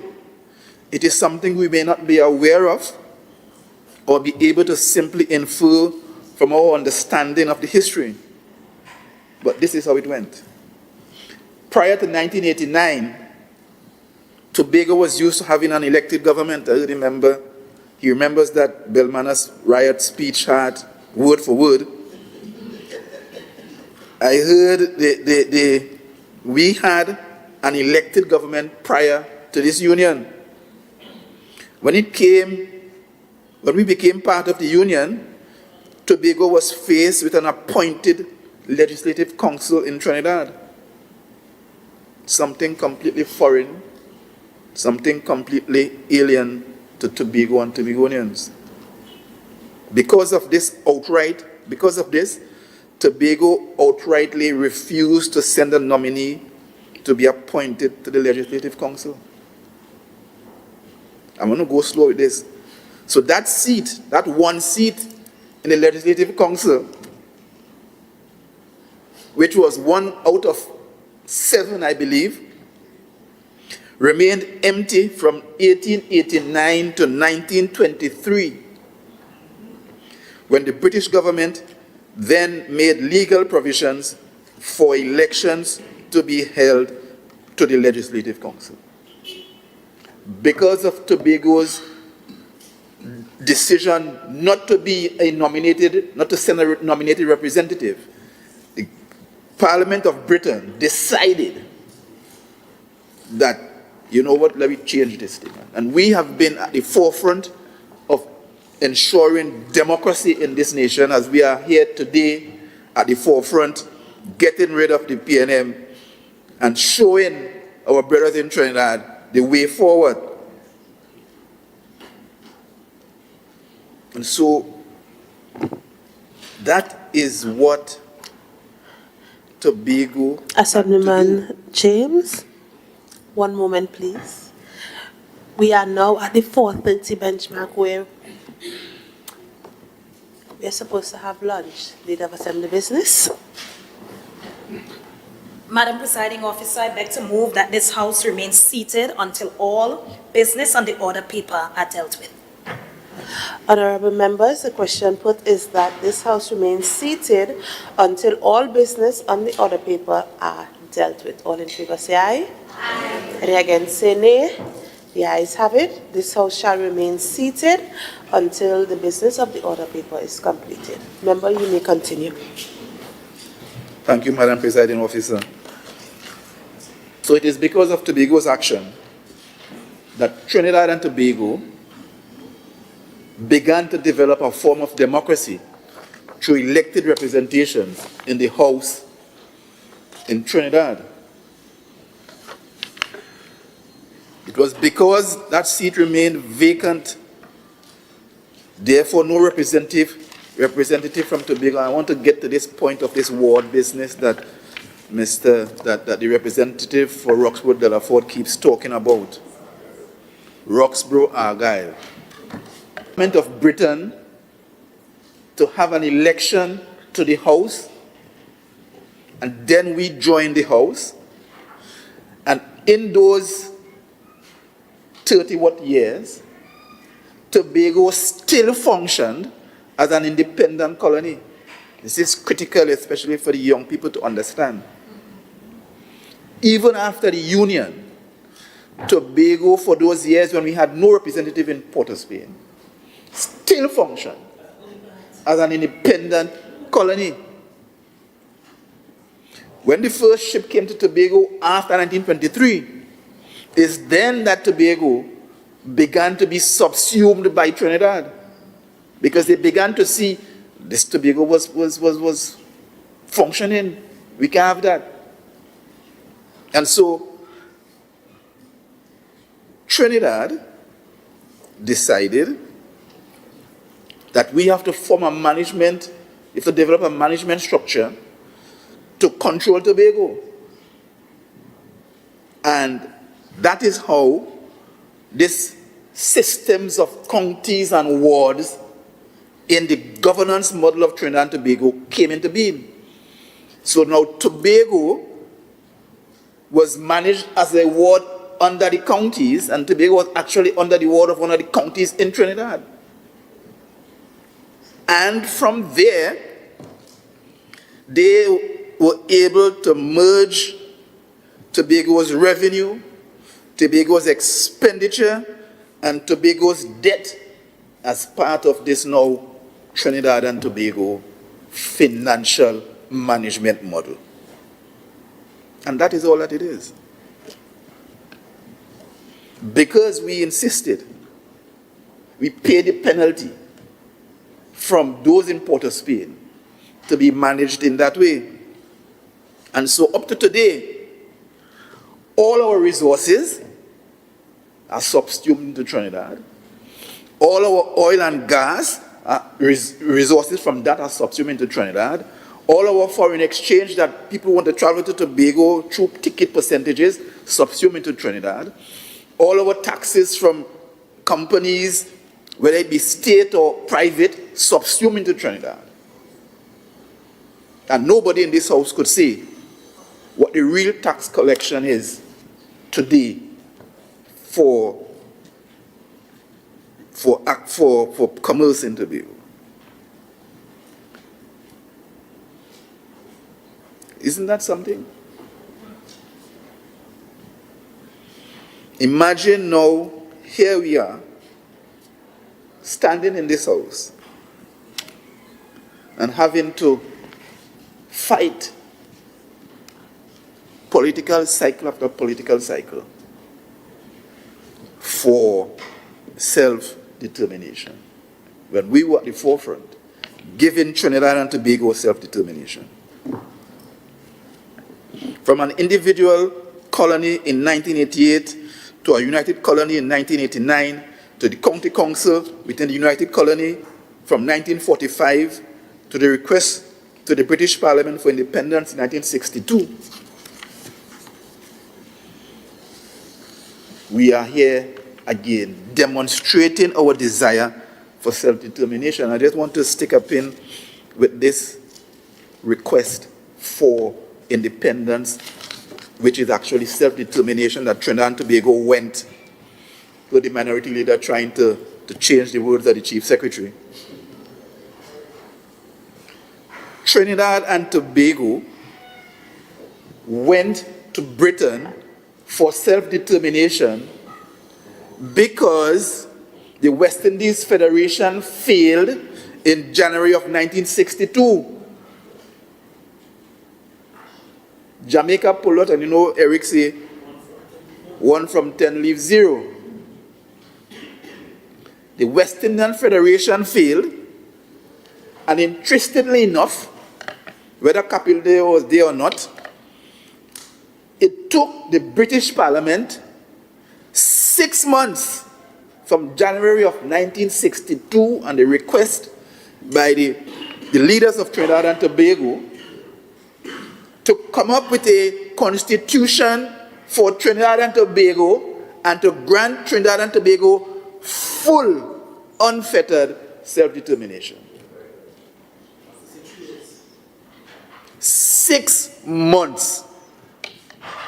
And we here talking that we must take little and live long and we must consult forever. 6 months. It took Singapore and Lee Kuan Yew 5 years in total to get to independence for Singapore. How long we here? This theater is 44 years, but before that, we had APT 200 years. We had APT after not being able to get a dime from Port of Spain, having to go to England himself to make representation for Tobago. People say he walked barefoot in London. This is where we are, and we're still talking from that side that we must wait or we must take what liquor they give. We want it now.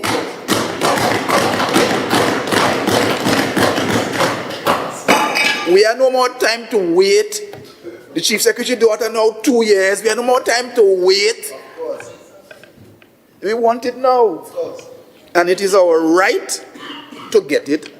And to my brothers in the Parliament, I want to say to you that you must prove yourself to be better than the white man in England. Don't hide no more behind who is PNM and who is UNC and who is whatever.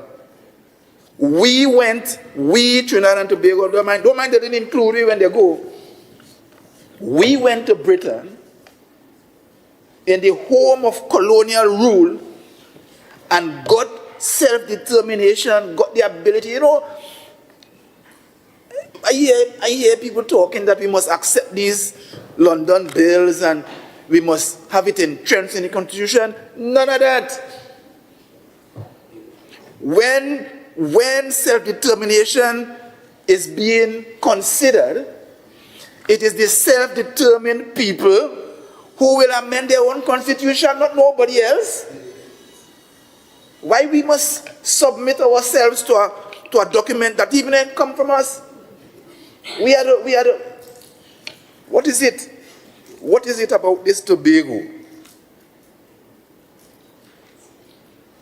What is it about this Tobago that people in Port of Spain feel that they must just dominate us? What is it? We have gold, we have rock, we have oil, we have gas, and a man tell me, I don't know if it's true, that possibly we have natural gas on the ground and Rowley cover it up below the airport tarmac. Yeah. You know if it's true? Why? Why they must continue? Why they must continue to subjugate us? So I want to call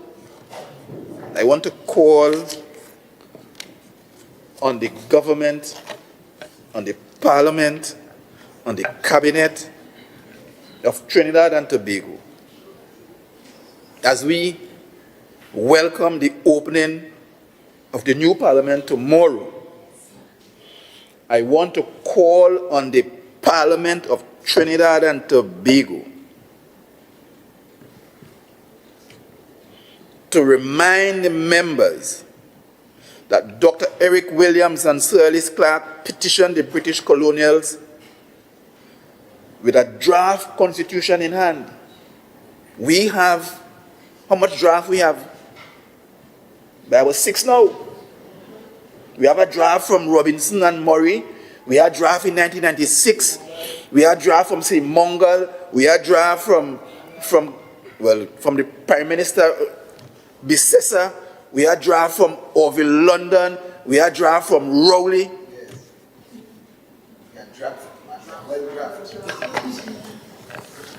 We had to play chess from now.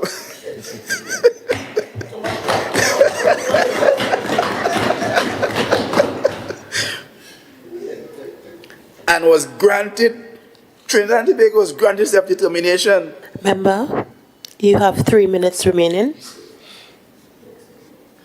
In a process that took, thank you, Madam Presiding Officer, only months.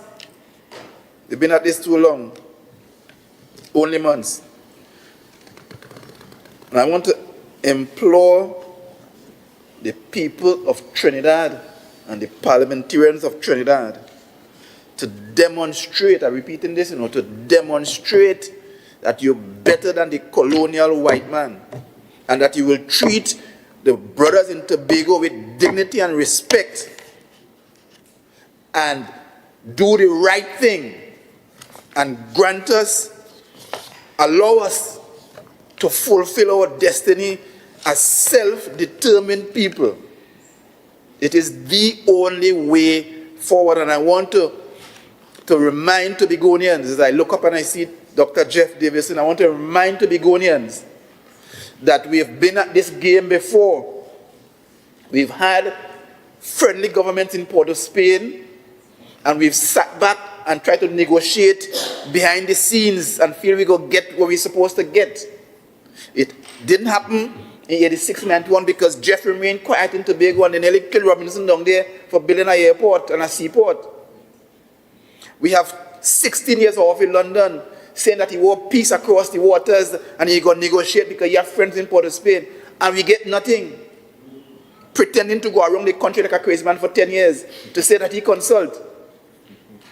That lead to nothing. Then we have a smart man scoundrel in the Prime Minister's office who orchestrate the crashing of the PNM, who orchestrate to have those bills amended to what to the folly that they are today. To say, as the mandatory is saying, that they participate and they want this. They never want it. That's true. Never want it.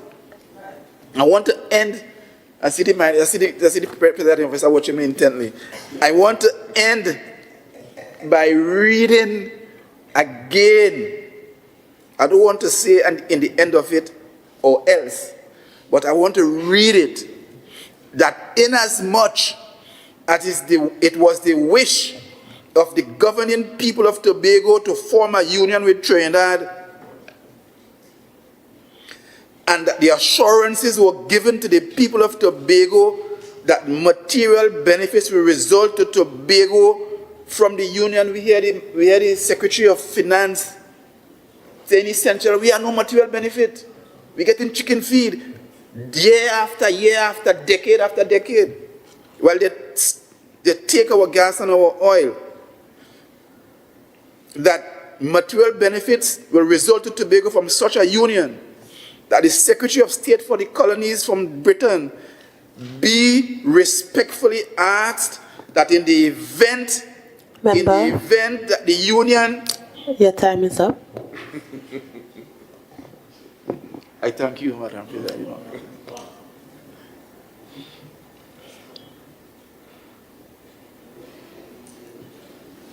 Madam President, I beg to move that the speaking time of the goodly gentleman be extended by a further 2 minutes.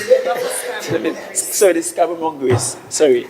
Honorable members, the question is that the speaking time of Assemblyman James be extended by a further 10 minutes to conclude his presentation. All in favor say aye. Aye. Any against say nay. The ayes have it. Member, you have 10 minutes. Thank you kindly, colleagues. Thank you very much, Madam Presiding Officer. I only need a few minutes this time.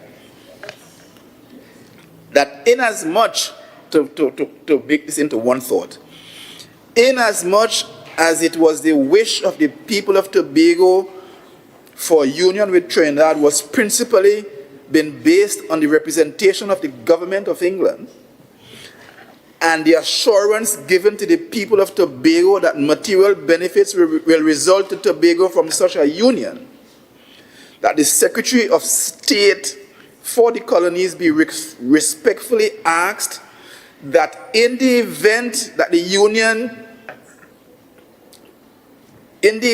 such a union taking place to afford the people of Tobago that a pledge that should it prove disadvantageous, I want Tobagonians to bear this in mind, that our forefathers in this possibly very house was saying that the time might come when it might be proven disadvantageous for us to continue in this union, that pledge or otherwise find the union undesirable to the majority of the inhabitants,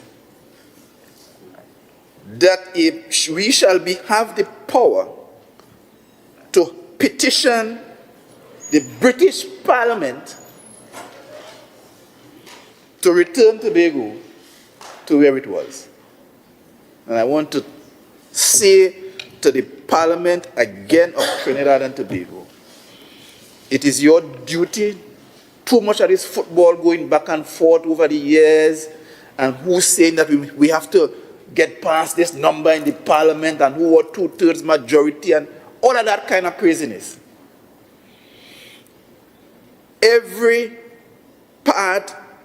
place in the world where people have sought self-determination from a colonial ruler has gotten it free and clear in a record short time. Time enough to bring this long-standing matter to an end, and I stand in support of the motion, and I say, thank you, Tobago.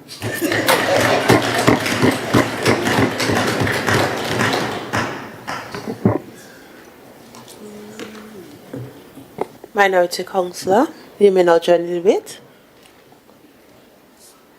I'll bring it for you.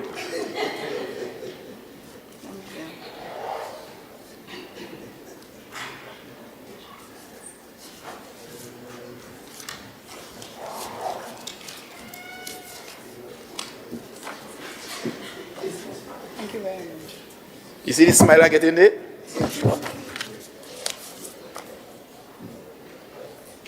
Thank you, Madam Presiding Officer, for allowing me the opportunity to contribute to this debate. I seek leave under section 42(7) to read parts of my contribution. Leave granted.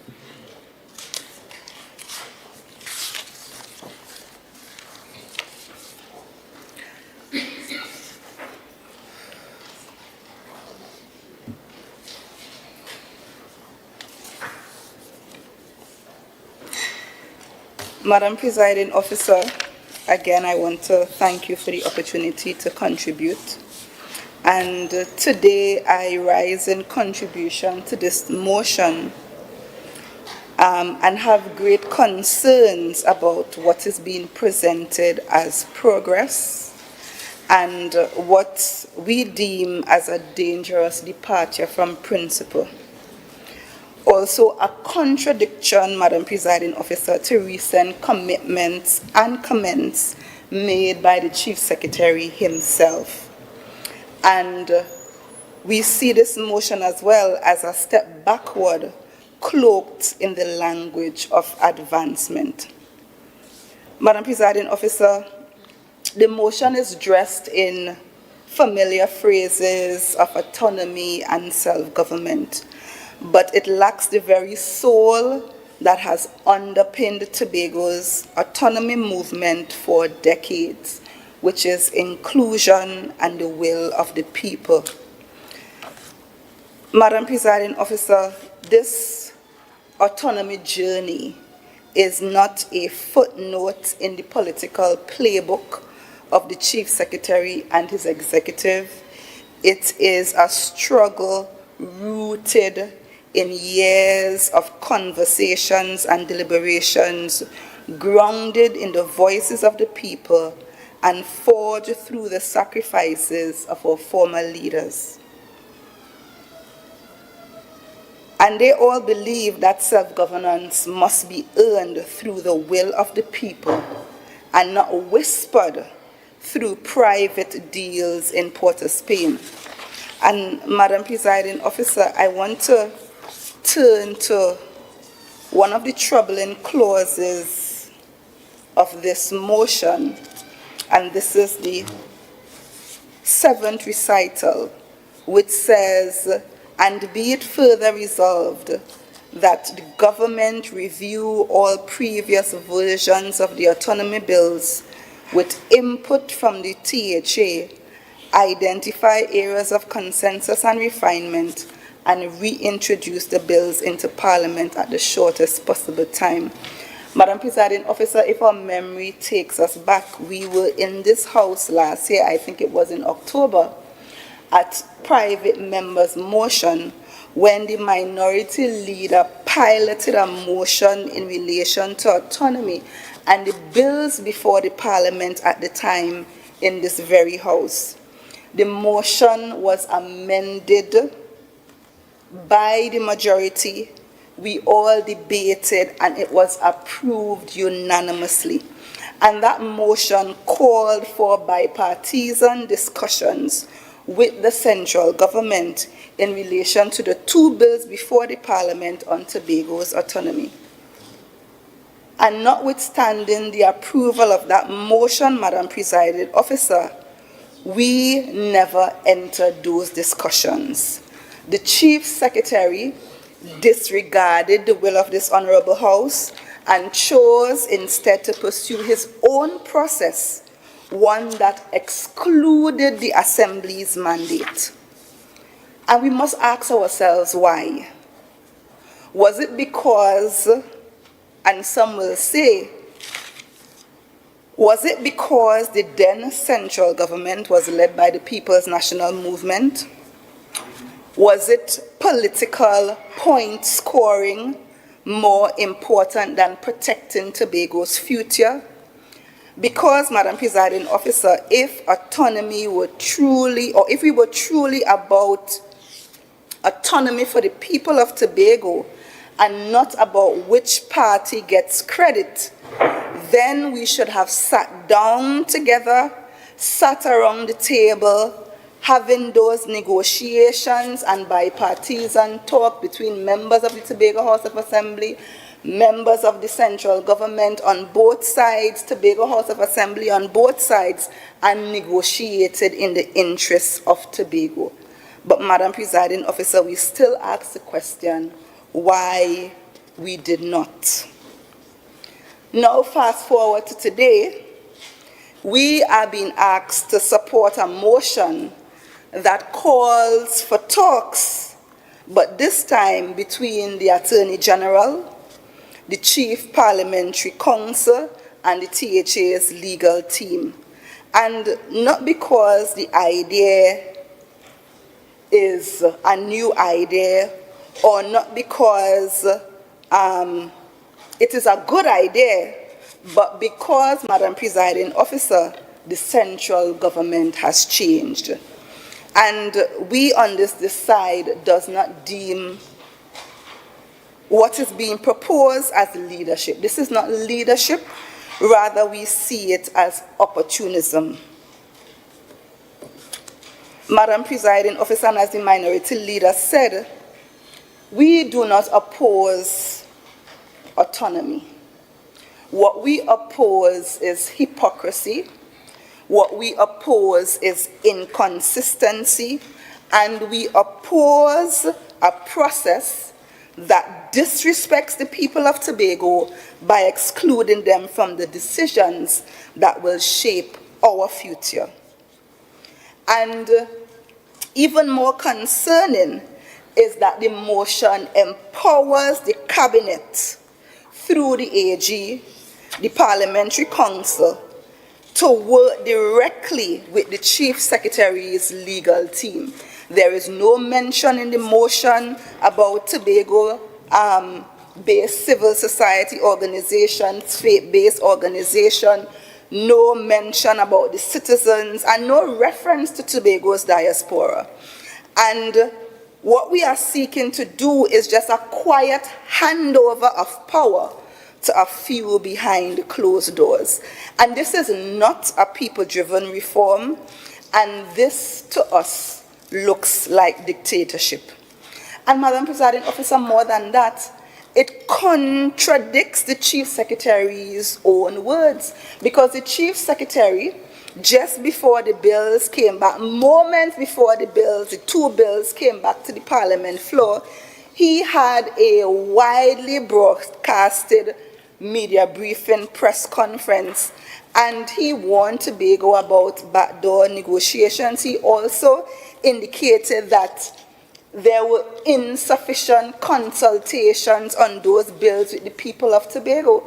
So, Madam Presiding Officer, if the Chief Secretary at that time was of the view that there was insufficient consultation with the people of Tobago, why today does the Chief Secretary stand to pilot a motion that does the very same thing that he denounced?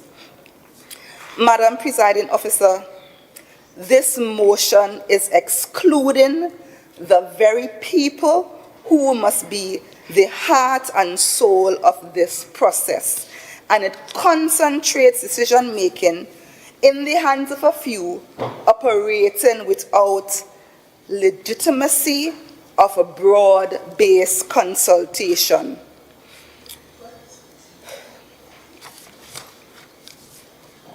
Madam Presiding Officer, the Chief Secretary indicated that sometime in 2021, he was a part of a team that sat, or part of a committee that sat to deliberate on the bills coming out of the Joint Select Committee.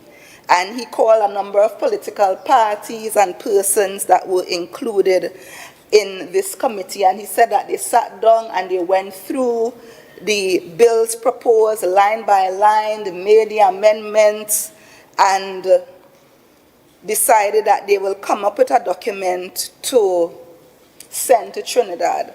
But Madam Presiding Officer, while we were in this house, a member of that same committee from another political party indicated that it was not only the PNM who did not sign that document, because it was also another political party, and they did not sign the document to go to Trinidad, Madam Presiding Officer, because the document that was being sent to Trinidad was different, a different document to what they all sat and agreed upon. So, Madam Presiding Officer, I just want to set the record straight in that regard. And the motion that is presented and the motion as presented, it was basically just dropped on the people of Tobago, dropped on members of this House with the expectation that we should be grateful for actually being spectators in our own struggle. And Madam Presiding Officer, we cannot accept this.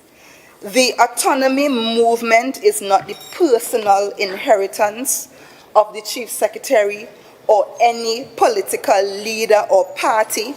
It belongs to the people, and any process that seeks to undermine the future of this island without their full or without the people's full and informed participation is inherently flawed and fundamentally undemocratic. And Madam Presiding Officer, the Chief Secretary in his contribution also indicated that once the bills come back to the Parliament, it means that there will be consultations, it means that people will be involved, the THA assemblymen will be involved.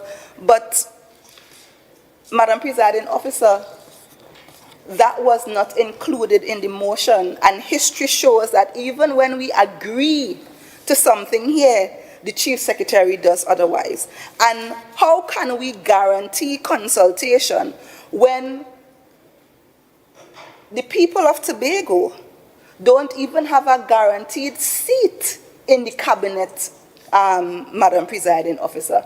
No member of Tobago currently sits in the cabinet of Tobago, of the cabinet of Trinidad and Tobago, that is now currently being asked to co-author legislative amendments to define our future.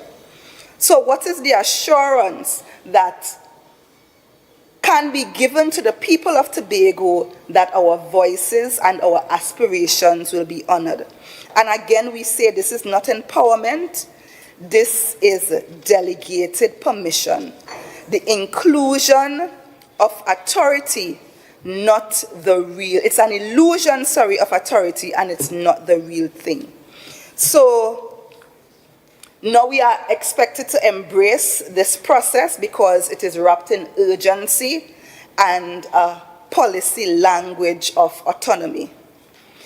And again, Madam Presiding Officer, I want to urge this House, let us step back a bit and really take a look and understand what true self-determination and autonomy means for all of us. Because if we recall as well at the last sitting that we debated this autonomy and the bills before the Parliament, most of the members on the other side who stood up to contribute to the debate had a different view of what autonomy really means.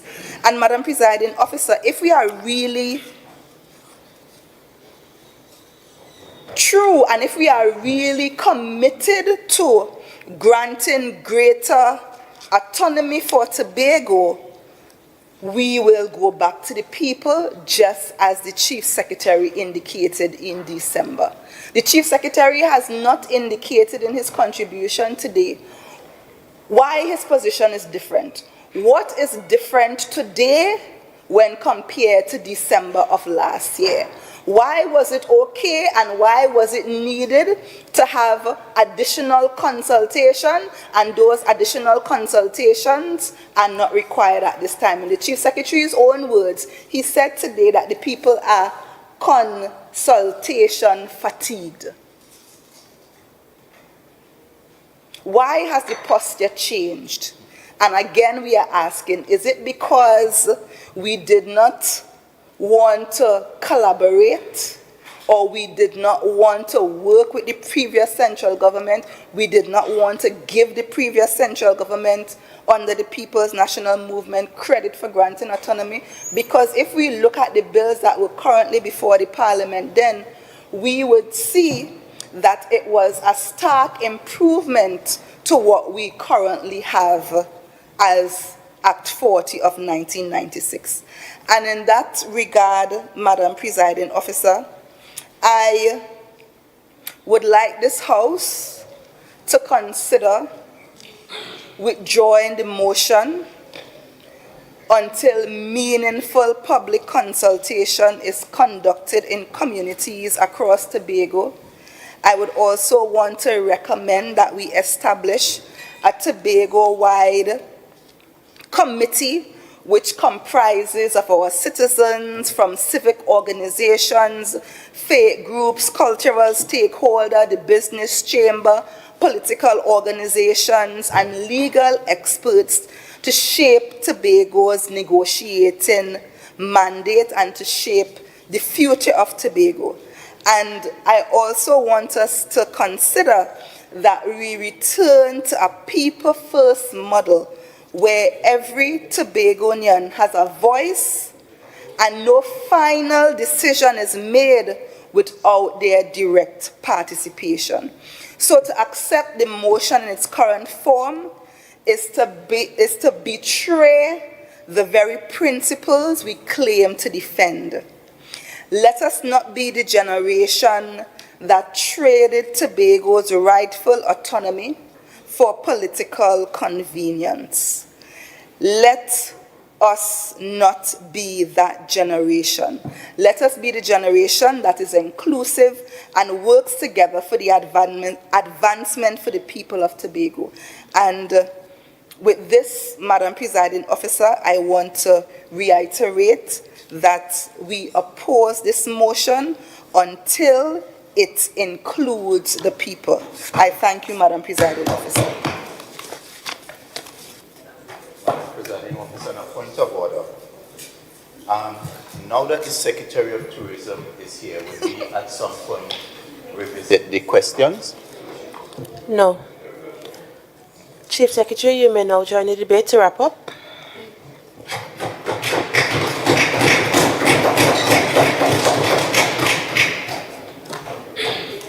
Thank you, Madam Presiding Officer.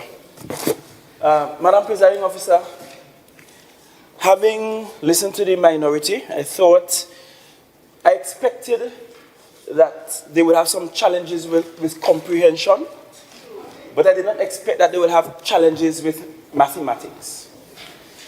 The minority leader is trying to position himself as being a leader for 35,000. He's trying to sum up all the people that did not either support my party or voted in the election. But if we are to use that mathematical logic, then really and truly there are 41,872 people who did not support the PNM in the last election.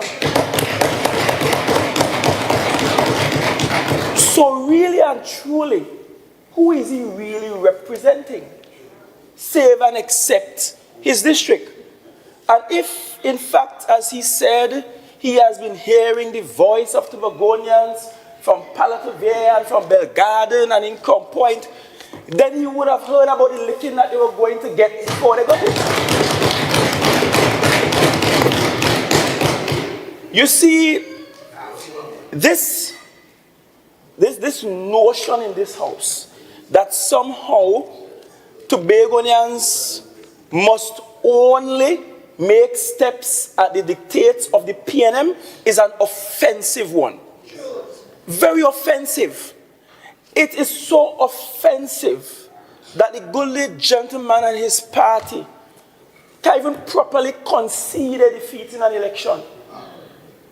Offensive that they somehow think that they have some navel string tied to governance, that their way and their way alone must work.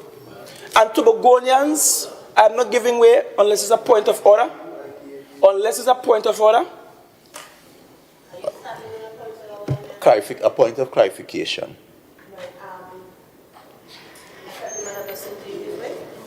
No, the Chief Secretary is claiming that the PNM did not properly concede, and the PNM conceded even before at 9 p.m. properly so. So I just wanted to clarify that. Yes, thank you. Thank you, Madam Presiding Officer. You see, I don't know, sometimes in defeat they get kind of tizzic, right? That to this day they can't even allow for the new government to settle into office properly. They're just trying to make confusion where there is none. And I can tell you because we experience it, right? No goodwill in defeat. But that's beside the point. You see, there's a word I really want to use, but I don't know if it is parliamentary or not. So you will have to guide me, Madam Presiding Officer. I don't know if the word hypocrisy is parliamentary or not. But if it is not, I'll use the word pietism. Because I want to talk about the pietism of the PNM, which came out today. Because this issue with pietism rarely is reflected in scripture when it talks about having a form of godliness, but denying the power thereof.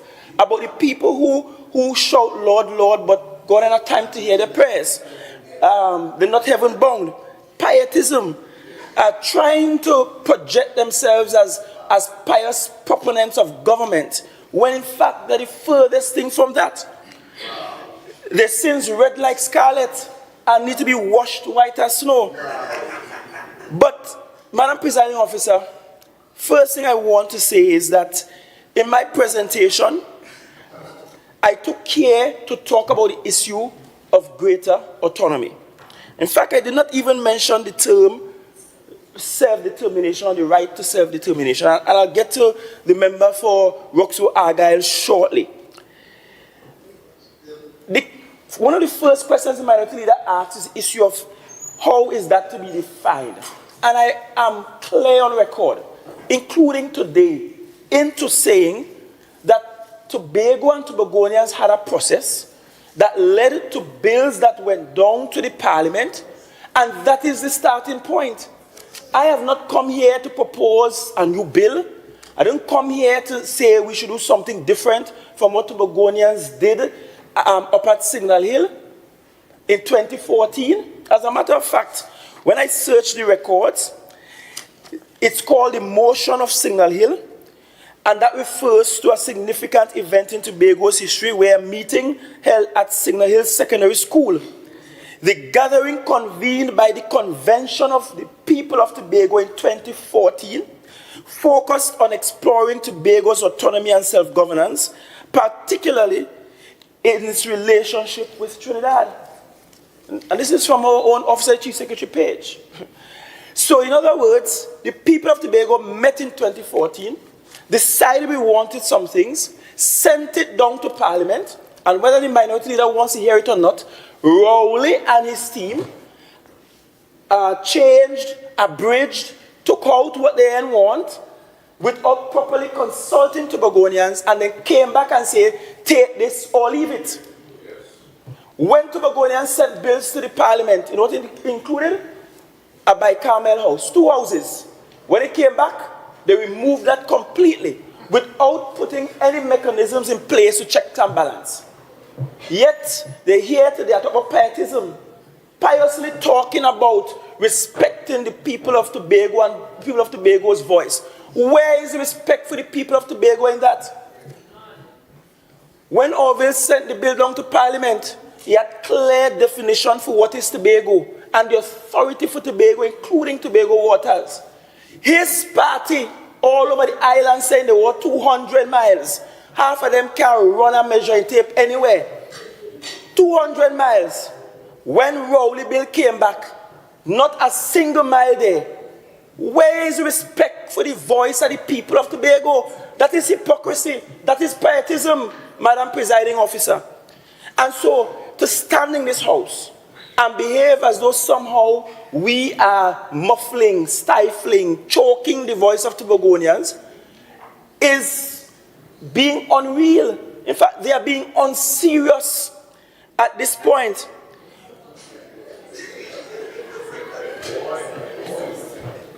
I said clearly in the opening that we are restarting the conversation from the Orville bill. I said that clearly. I've said it multiple times in the space, even while the last bills were before the Parliament. I said, as far as I'm concerned, that remains the last authoritative voice Tobago have for a position on this thing called autonomy.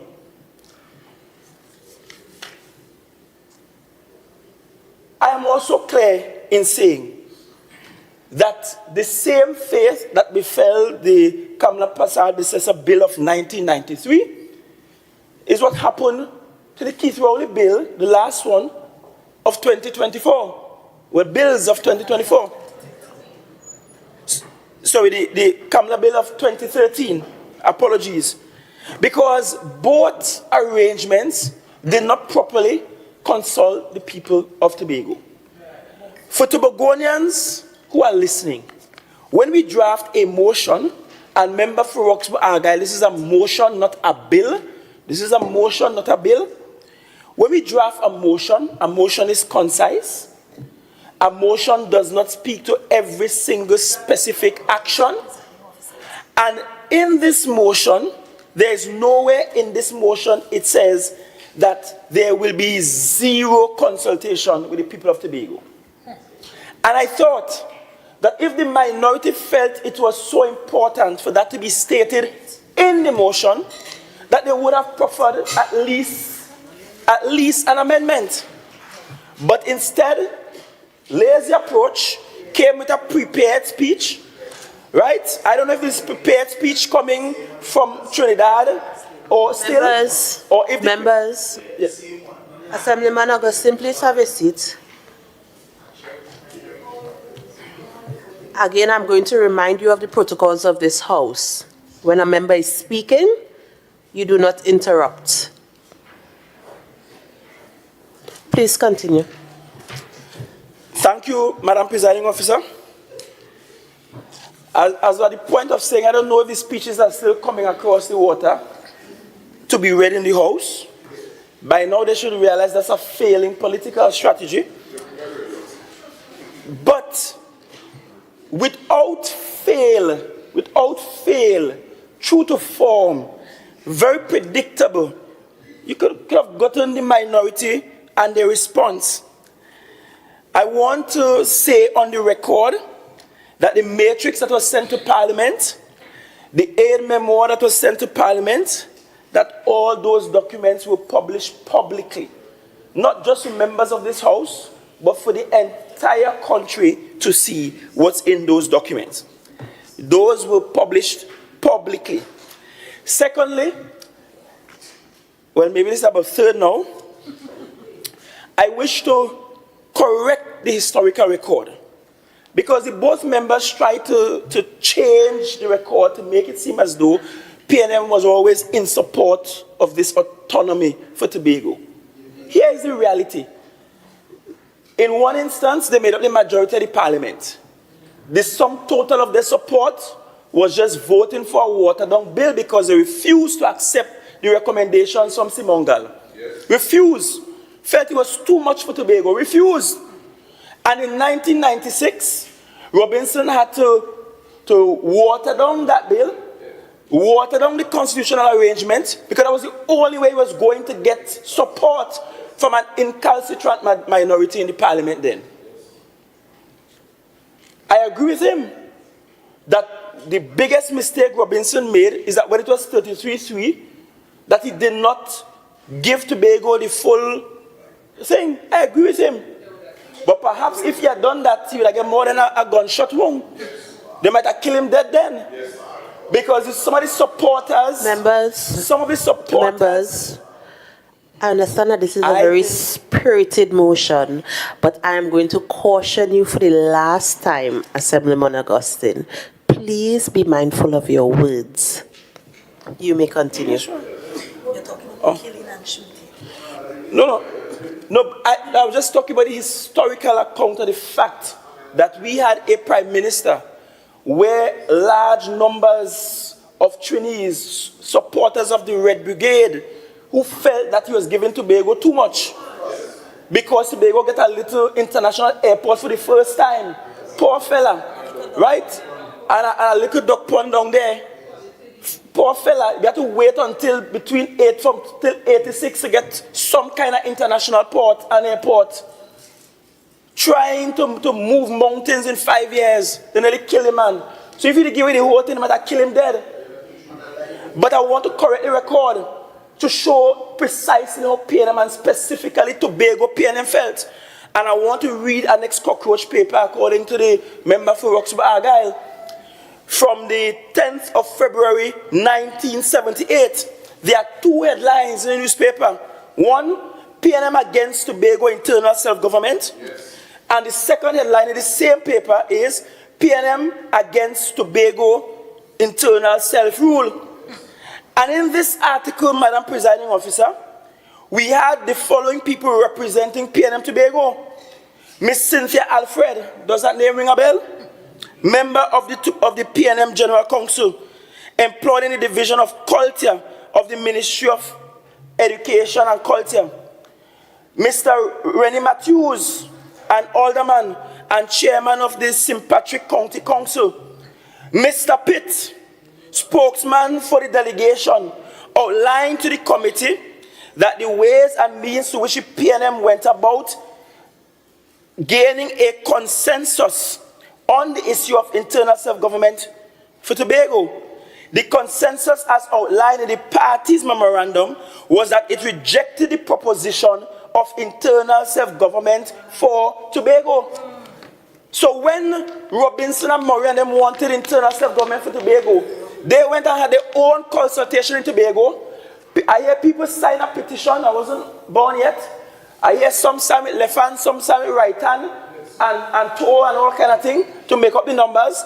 And went to the parliamentary committee to say Tobago don't want internal self-government. That's the record of PNM Tobago. They never wanted it. And not behaving like they want it more than everybody else. That is the fact. So don't come and talk about historical record. And as for the member for Roxburgh Argyle, he keeps misunderstanding the fact that the terms autonomy and self-determination, that they are strong relatives. No, they're even cousins. They are siblings. They are inextricably linked. One does not go without the other. As it is right now, yes, we have some degree of autonomy.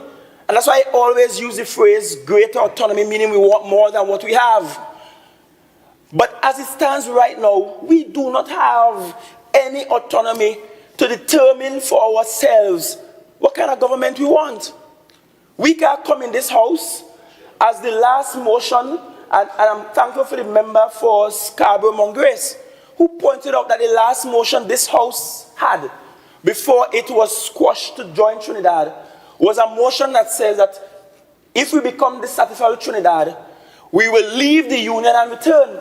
That is the last thing that happened in this house before we joined forcefully in an arranged marriage with Trinidad. Since then, there is nothing in law, and the minority that mentioned the term right to self-determination too. Not even in those last 2 bills, nothing in those bills that give the people of Tobago the right to decide for themselves what form of government they want. Nothing in those bills will allow Tobagonians subsequently, or if they are passed, to wake up one morning and decide if Tobagonians want to leave the union and become independent. Nothing. And one of the caution I want to give the member of Roxburgh Argyle is this. And I want to ask him in his absence as usual. I want to ask him how many people he consulted. Who he consulted with. When were those consultations?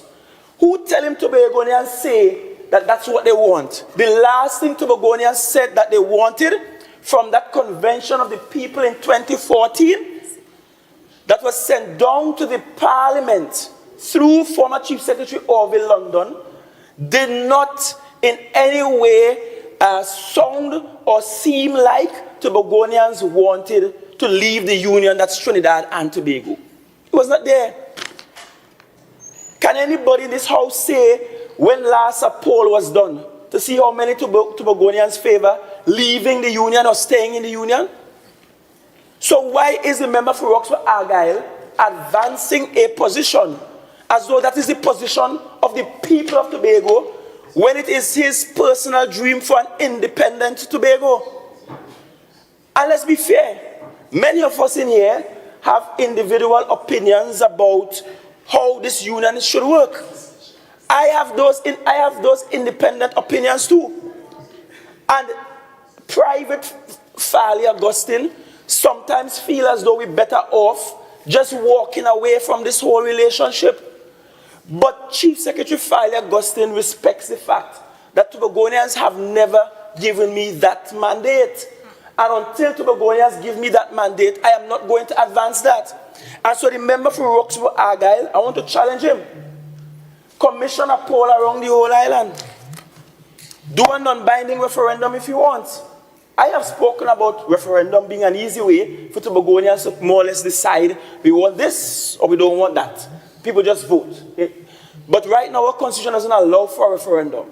So if we have one, it will be a non-binding referendum.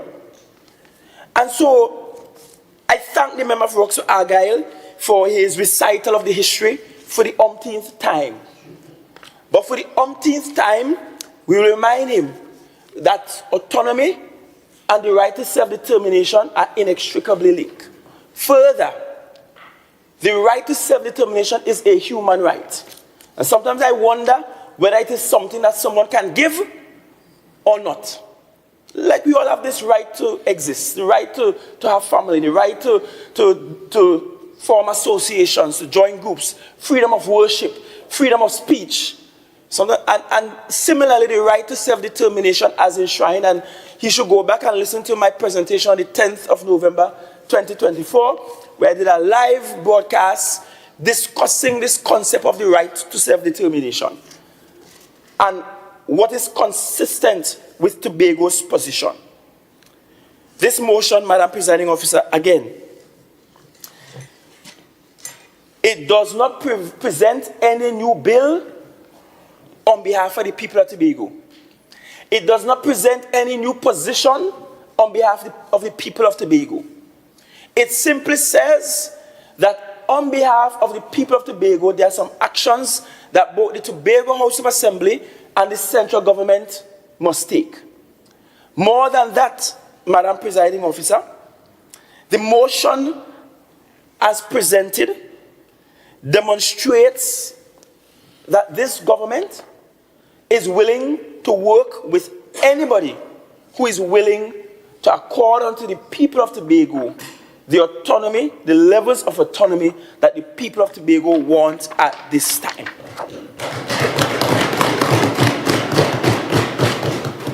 I have been clear in saying that there will be no supporting policy paper to be transmitted to the Prime Minister that won't be public first. Let me be clear in saying that a motion can in fact be transmitted to the Prime Minister legally. Bills can be sent down to Parliament, but the contents of a motion can in fact be transmitted to the Prime Minister. Every year, at the end of the year, we sit here and we make motions, and you, the clerk, at Christmas will transmit the contents of that motion to the President, the Prime Minister, the Chief Justice, opposition leader, all sorts of people. So that is perfectly legal and normal, and so we shouldn't pay much attention to the bush lawyerism that we sometimes hear in this house. Again, this motion resolves to do four things. The first thing is that we welcome the new positioning of the government and the Prime Minister. We welcome it. And let me go on record to say that the moment this positioning changes, it also will change and color whatever relationship I as Chief Secretary on behalf of the people will have with the Prime Minister. Because while some say Tobago first, being in this position for 3.5 years has brought me to a place of Tobago only. I really not even concerning myself with what they want to do in Trinidad for Trinidadians. That's their business. I have come to a place at Tobago only. at this point. And so anybody, including the current Prime Minister, anybody who in any way will intervene in a manner that disrupts Tobago's quest and dream for autonomy, greater autonomy, will first meet me at the front of the battle. Second to that, the second resolution says that the Attorney General and the Chief Parliamentary Council must work with the THA. And I see members of the minority having objections to that, which is strange. Because I participated, I spoke before joint select committees, and the leadership was members of parliament. I don't know that this house could pass the bill or the law. I don't know that we should not be working with the Attorney General and the Chief Parliamentary Council. In fact, Act 40 of 1996 says that the Chief Parliamentary Council should be doing work in Tobago based on the 6th schedule. Sorry, the 7th schedule. The 7th schedule, not 6th, 7th schedule. And I don't know, working with them somehow reduces our authority. We were working with them to get town country planning. And after all the agreements and everything in place, I even brought this a motion here first. Do all the steps. In fact, the only time Mr. Hodge Charles returned to this house after ceasing being a member of this house was to sit in the gallery and to listen to me present that motion in this house. In fact, he drafted the motion. The minority didn't support it because they were of the position that we should not be fighting for town country planning. We don't have any authority there. Again, that is the definition of sellout. That is the definition of a mind so entrapped by neo-colonialism. Can't get out. I recommend watching the movie Get Out to the minority. And so working with them is so that we are basically saying, while we are working on getting the greater autonomy, while we are working on getting the ideal bill before Parliament, there are some things in Act 40 of 1996 that we could do right now. Right now. We don't have to wait. We don't need to wait to get a larger percentage of the pie, as the Secretary for Finance, Councillor Roberts, spoke about. We don't need to wait to force all businesses in Tobago to pay their taxes in Tobago. We don't need to wait to get town country planning in Tobago or valuations department.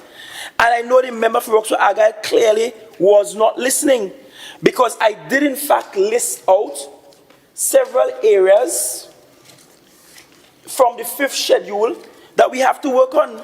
I listed them out, and they included town country planning, they included environment, valuations department, it included education to an extent, customs and excise, licensing, statistics and information, public utilities, air and seaports. I listed it. I listed it. But again, some people have problems with comprehension, and I believe it is deliberate, being done deliberately in hopes that Tobagonians will not have an appreciation for facts.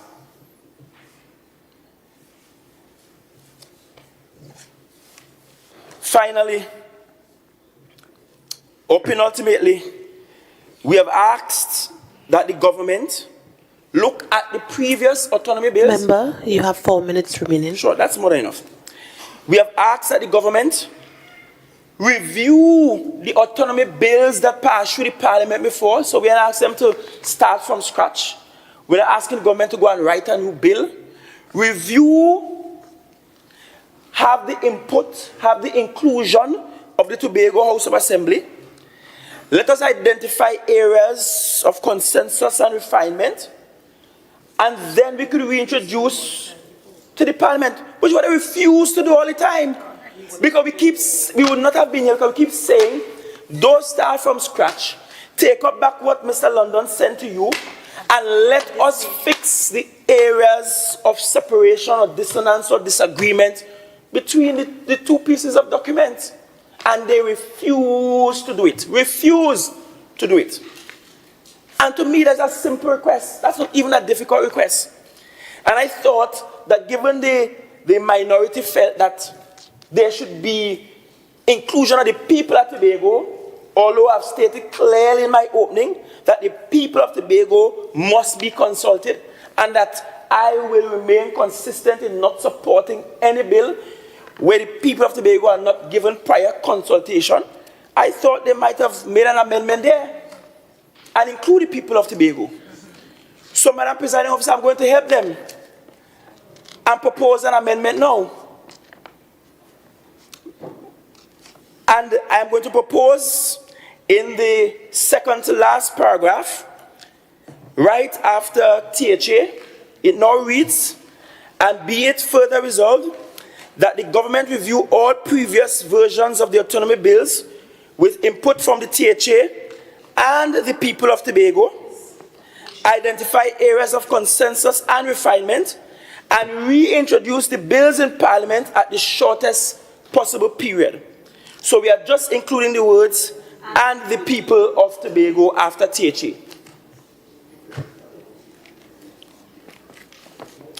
And the final resolution says, and be it further resolved that the Chief Secretary transmits this motion and a supporting policy paper to the Prime Minister at the earliest opportunity following its passage. Again, I give the commitment that the policy paper will not be transmitted until everybody sees it. Everybody sees it. We may not have full agreement from everybody. That's how democracy works. But we will go with the majority voice. I wish to end by telling the people of Tobago, Madam Presiding Officer, that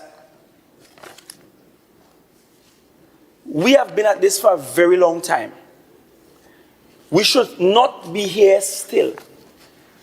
I thank the member First Cameron Grace for an important observation. It took 6 months for Great Britain to give this country its independence. 6 months. 6 months. This THA 44 years old. I remember saying it should take an next 3 years. 6 months for our first country. 6 months. West Indian Federation mash up. Jamaica go on their way. 6 months it took for us to get all the approvals and constitution. 6 months. And yet this country, birthed out of colonialism, cannot rid itself of colonialism by doing right by the people of Tobago. That is an indictment against the government of Trinidad and Tobago, period. For all these years since independence. Now is the time. I thank you, Madam Presiding Officer.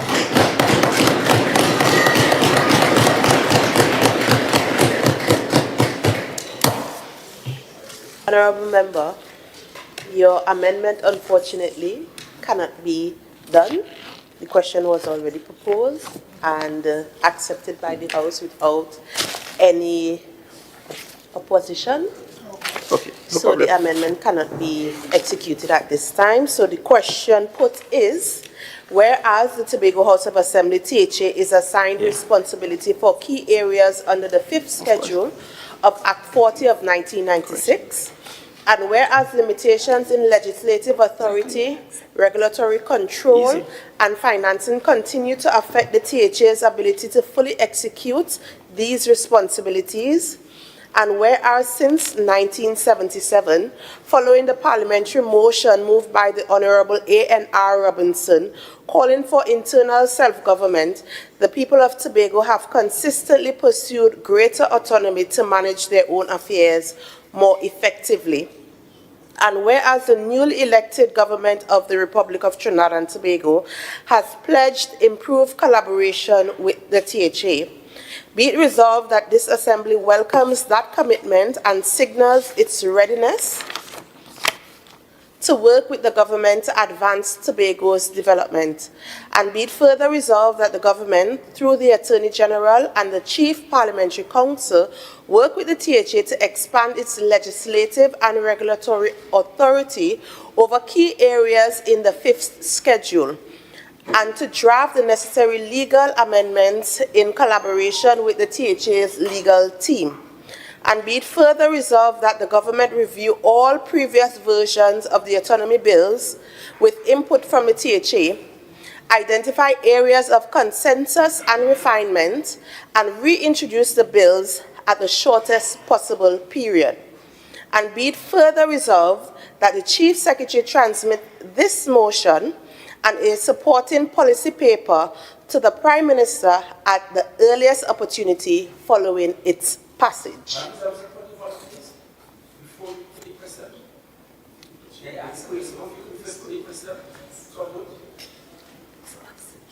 Sorry? Can I put a question to you on a point of order before you put the question to a vote, please? Can I hear the question? Sure. Standing Order 41.3 says, an amendment to a motion may be moved and seconded at any time after the question upon the motion has been proposed by the presiding officer and before it has been put by the presiding officer at the conclusion of the debate upon the motion. When all amendments have been disposed by the presiding officer, shall then put the question on the original motion or the motion as amended as the case may require. So 41.3 seems to say it can be put at any time once you have not already put the question to the House at the conclusion for a vote, Madam Presiding Officer. So I wish to ask, Madam Presiding Officer, that you reconsider your earlier ruling based on 41.3 of the standing orders. One moment, please. Sorry?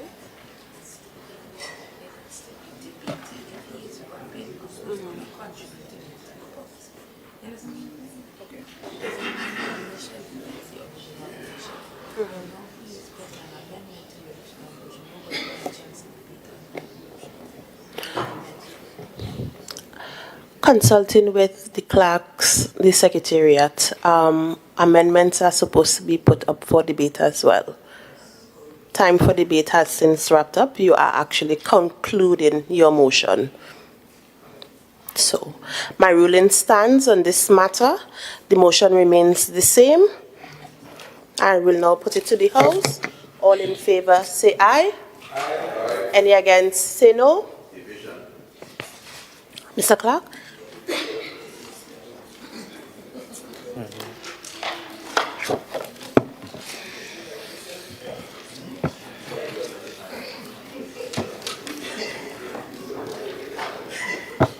Assemblyman Serge Hackett, member for Bethesda Lekoto, how do you vote? Aye.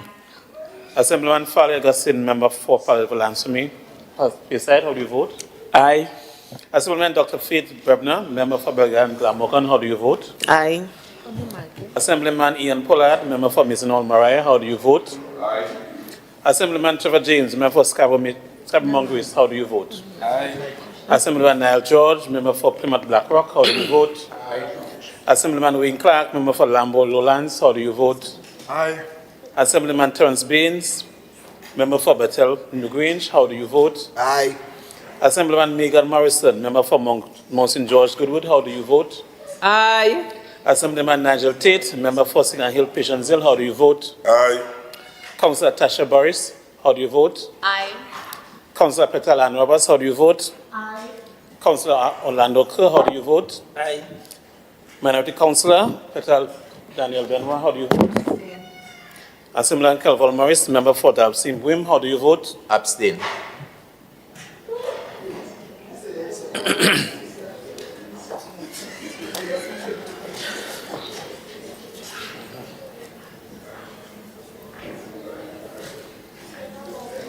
According to the standing order, then I would say yes. Members, the results of the division, 13 yes, 2 abstain. Motion passed.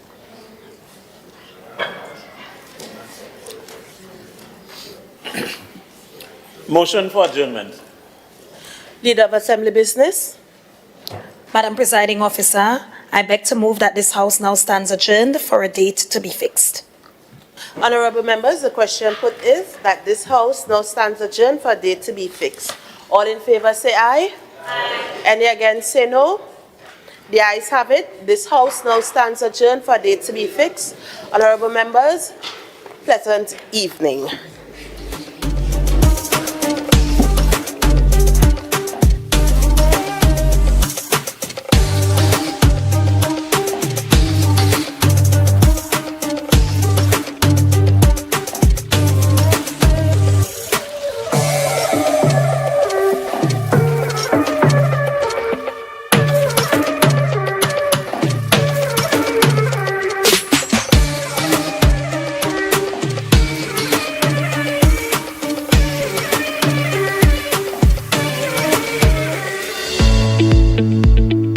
For our bicentennial celebrations, we are going to fully immerse you in Tobago's legislative history.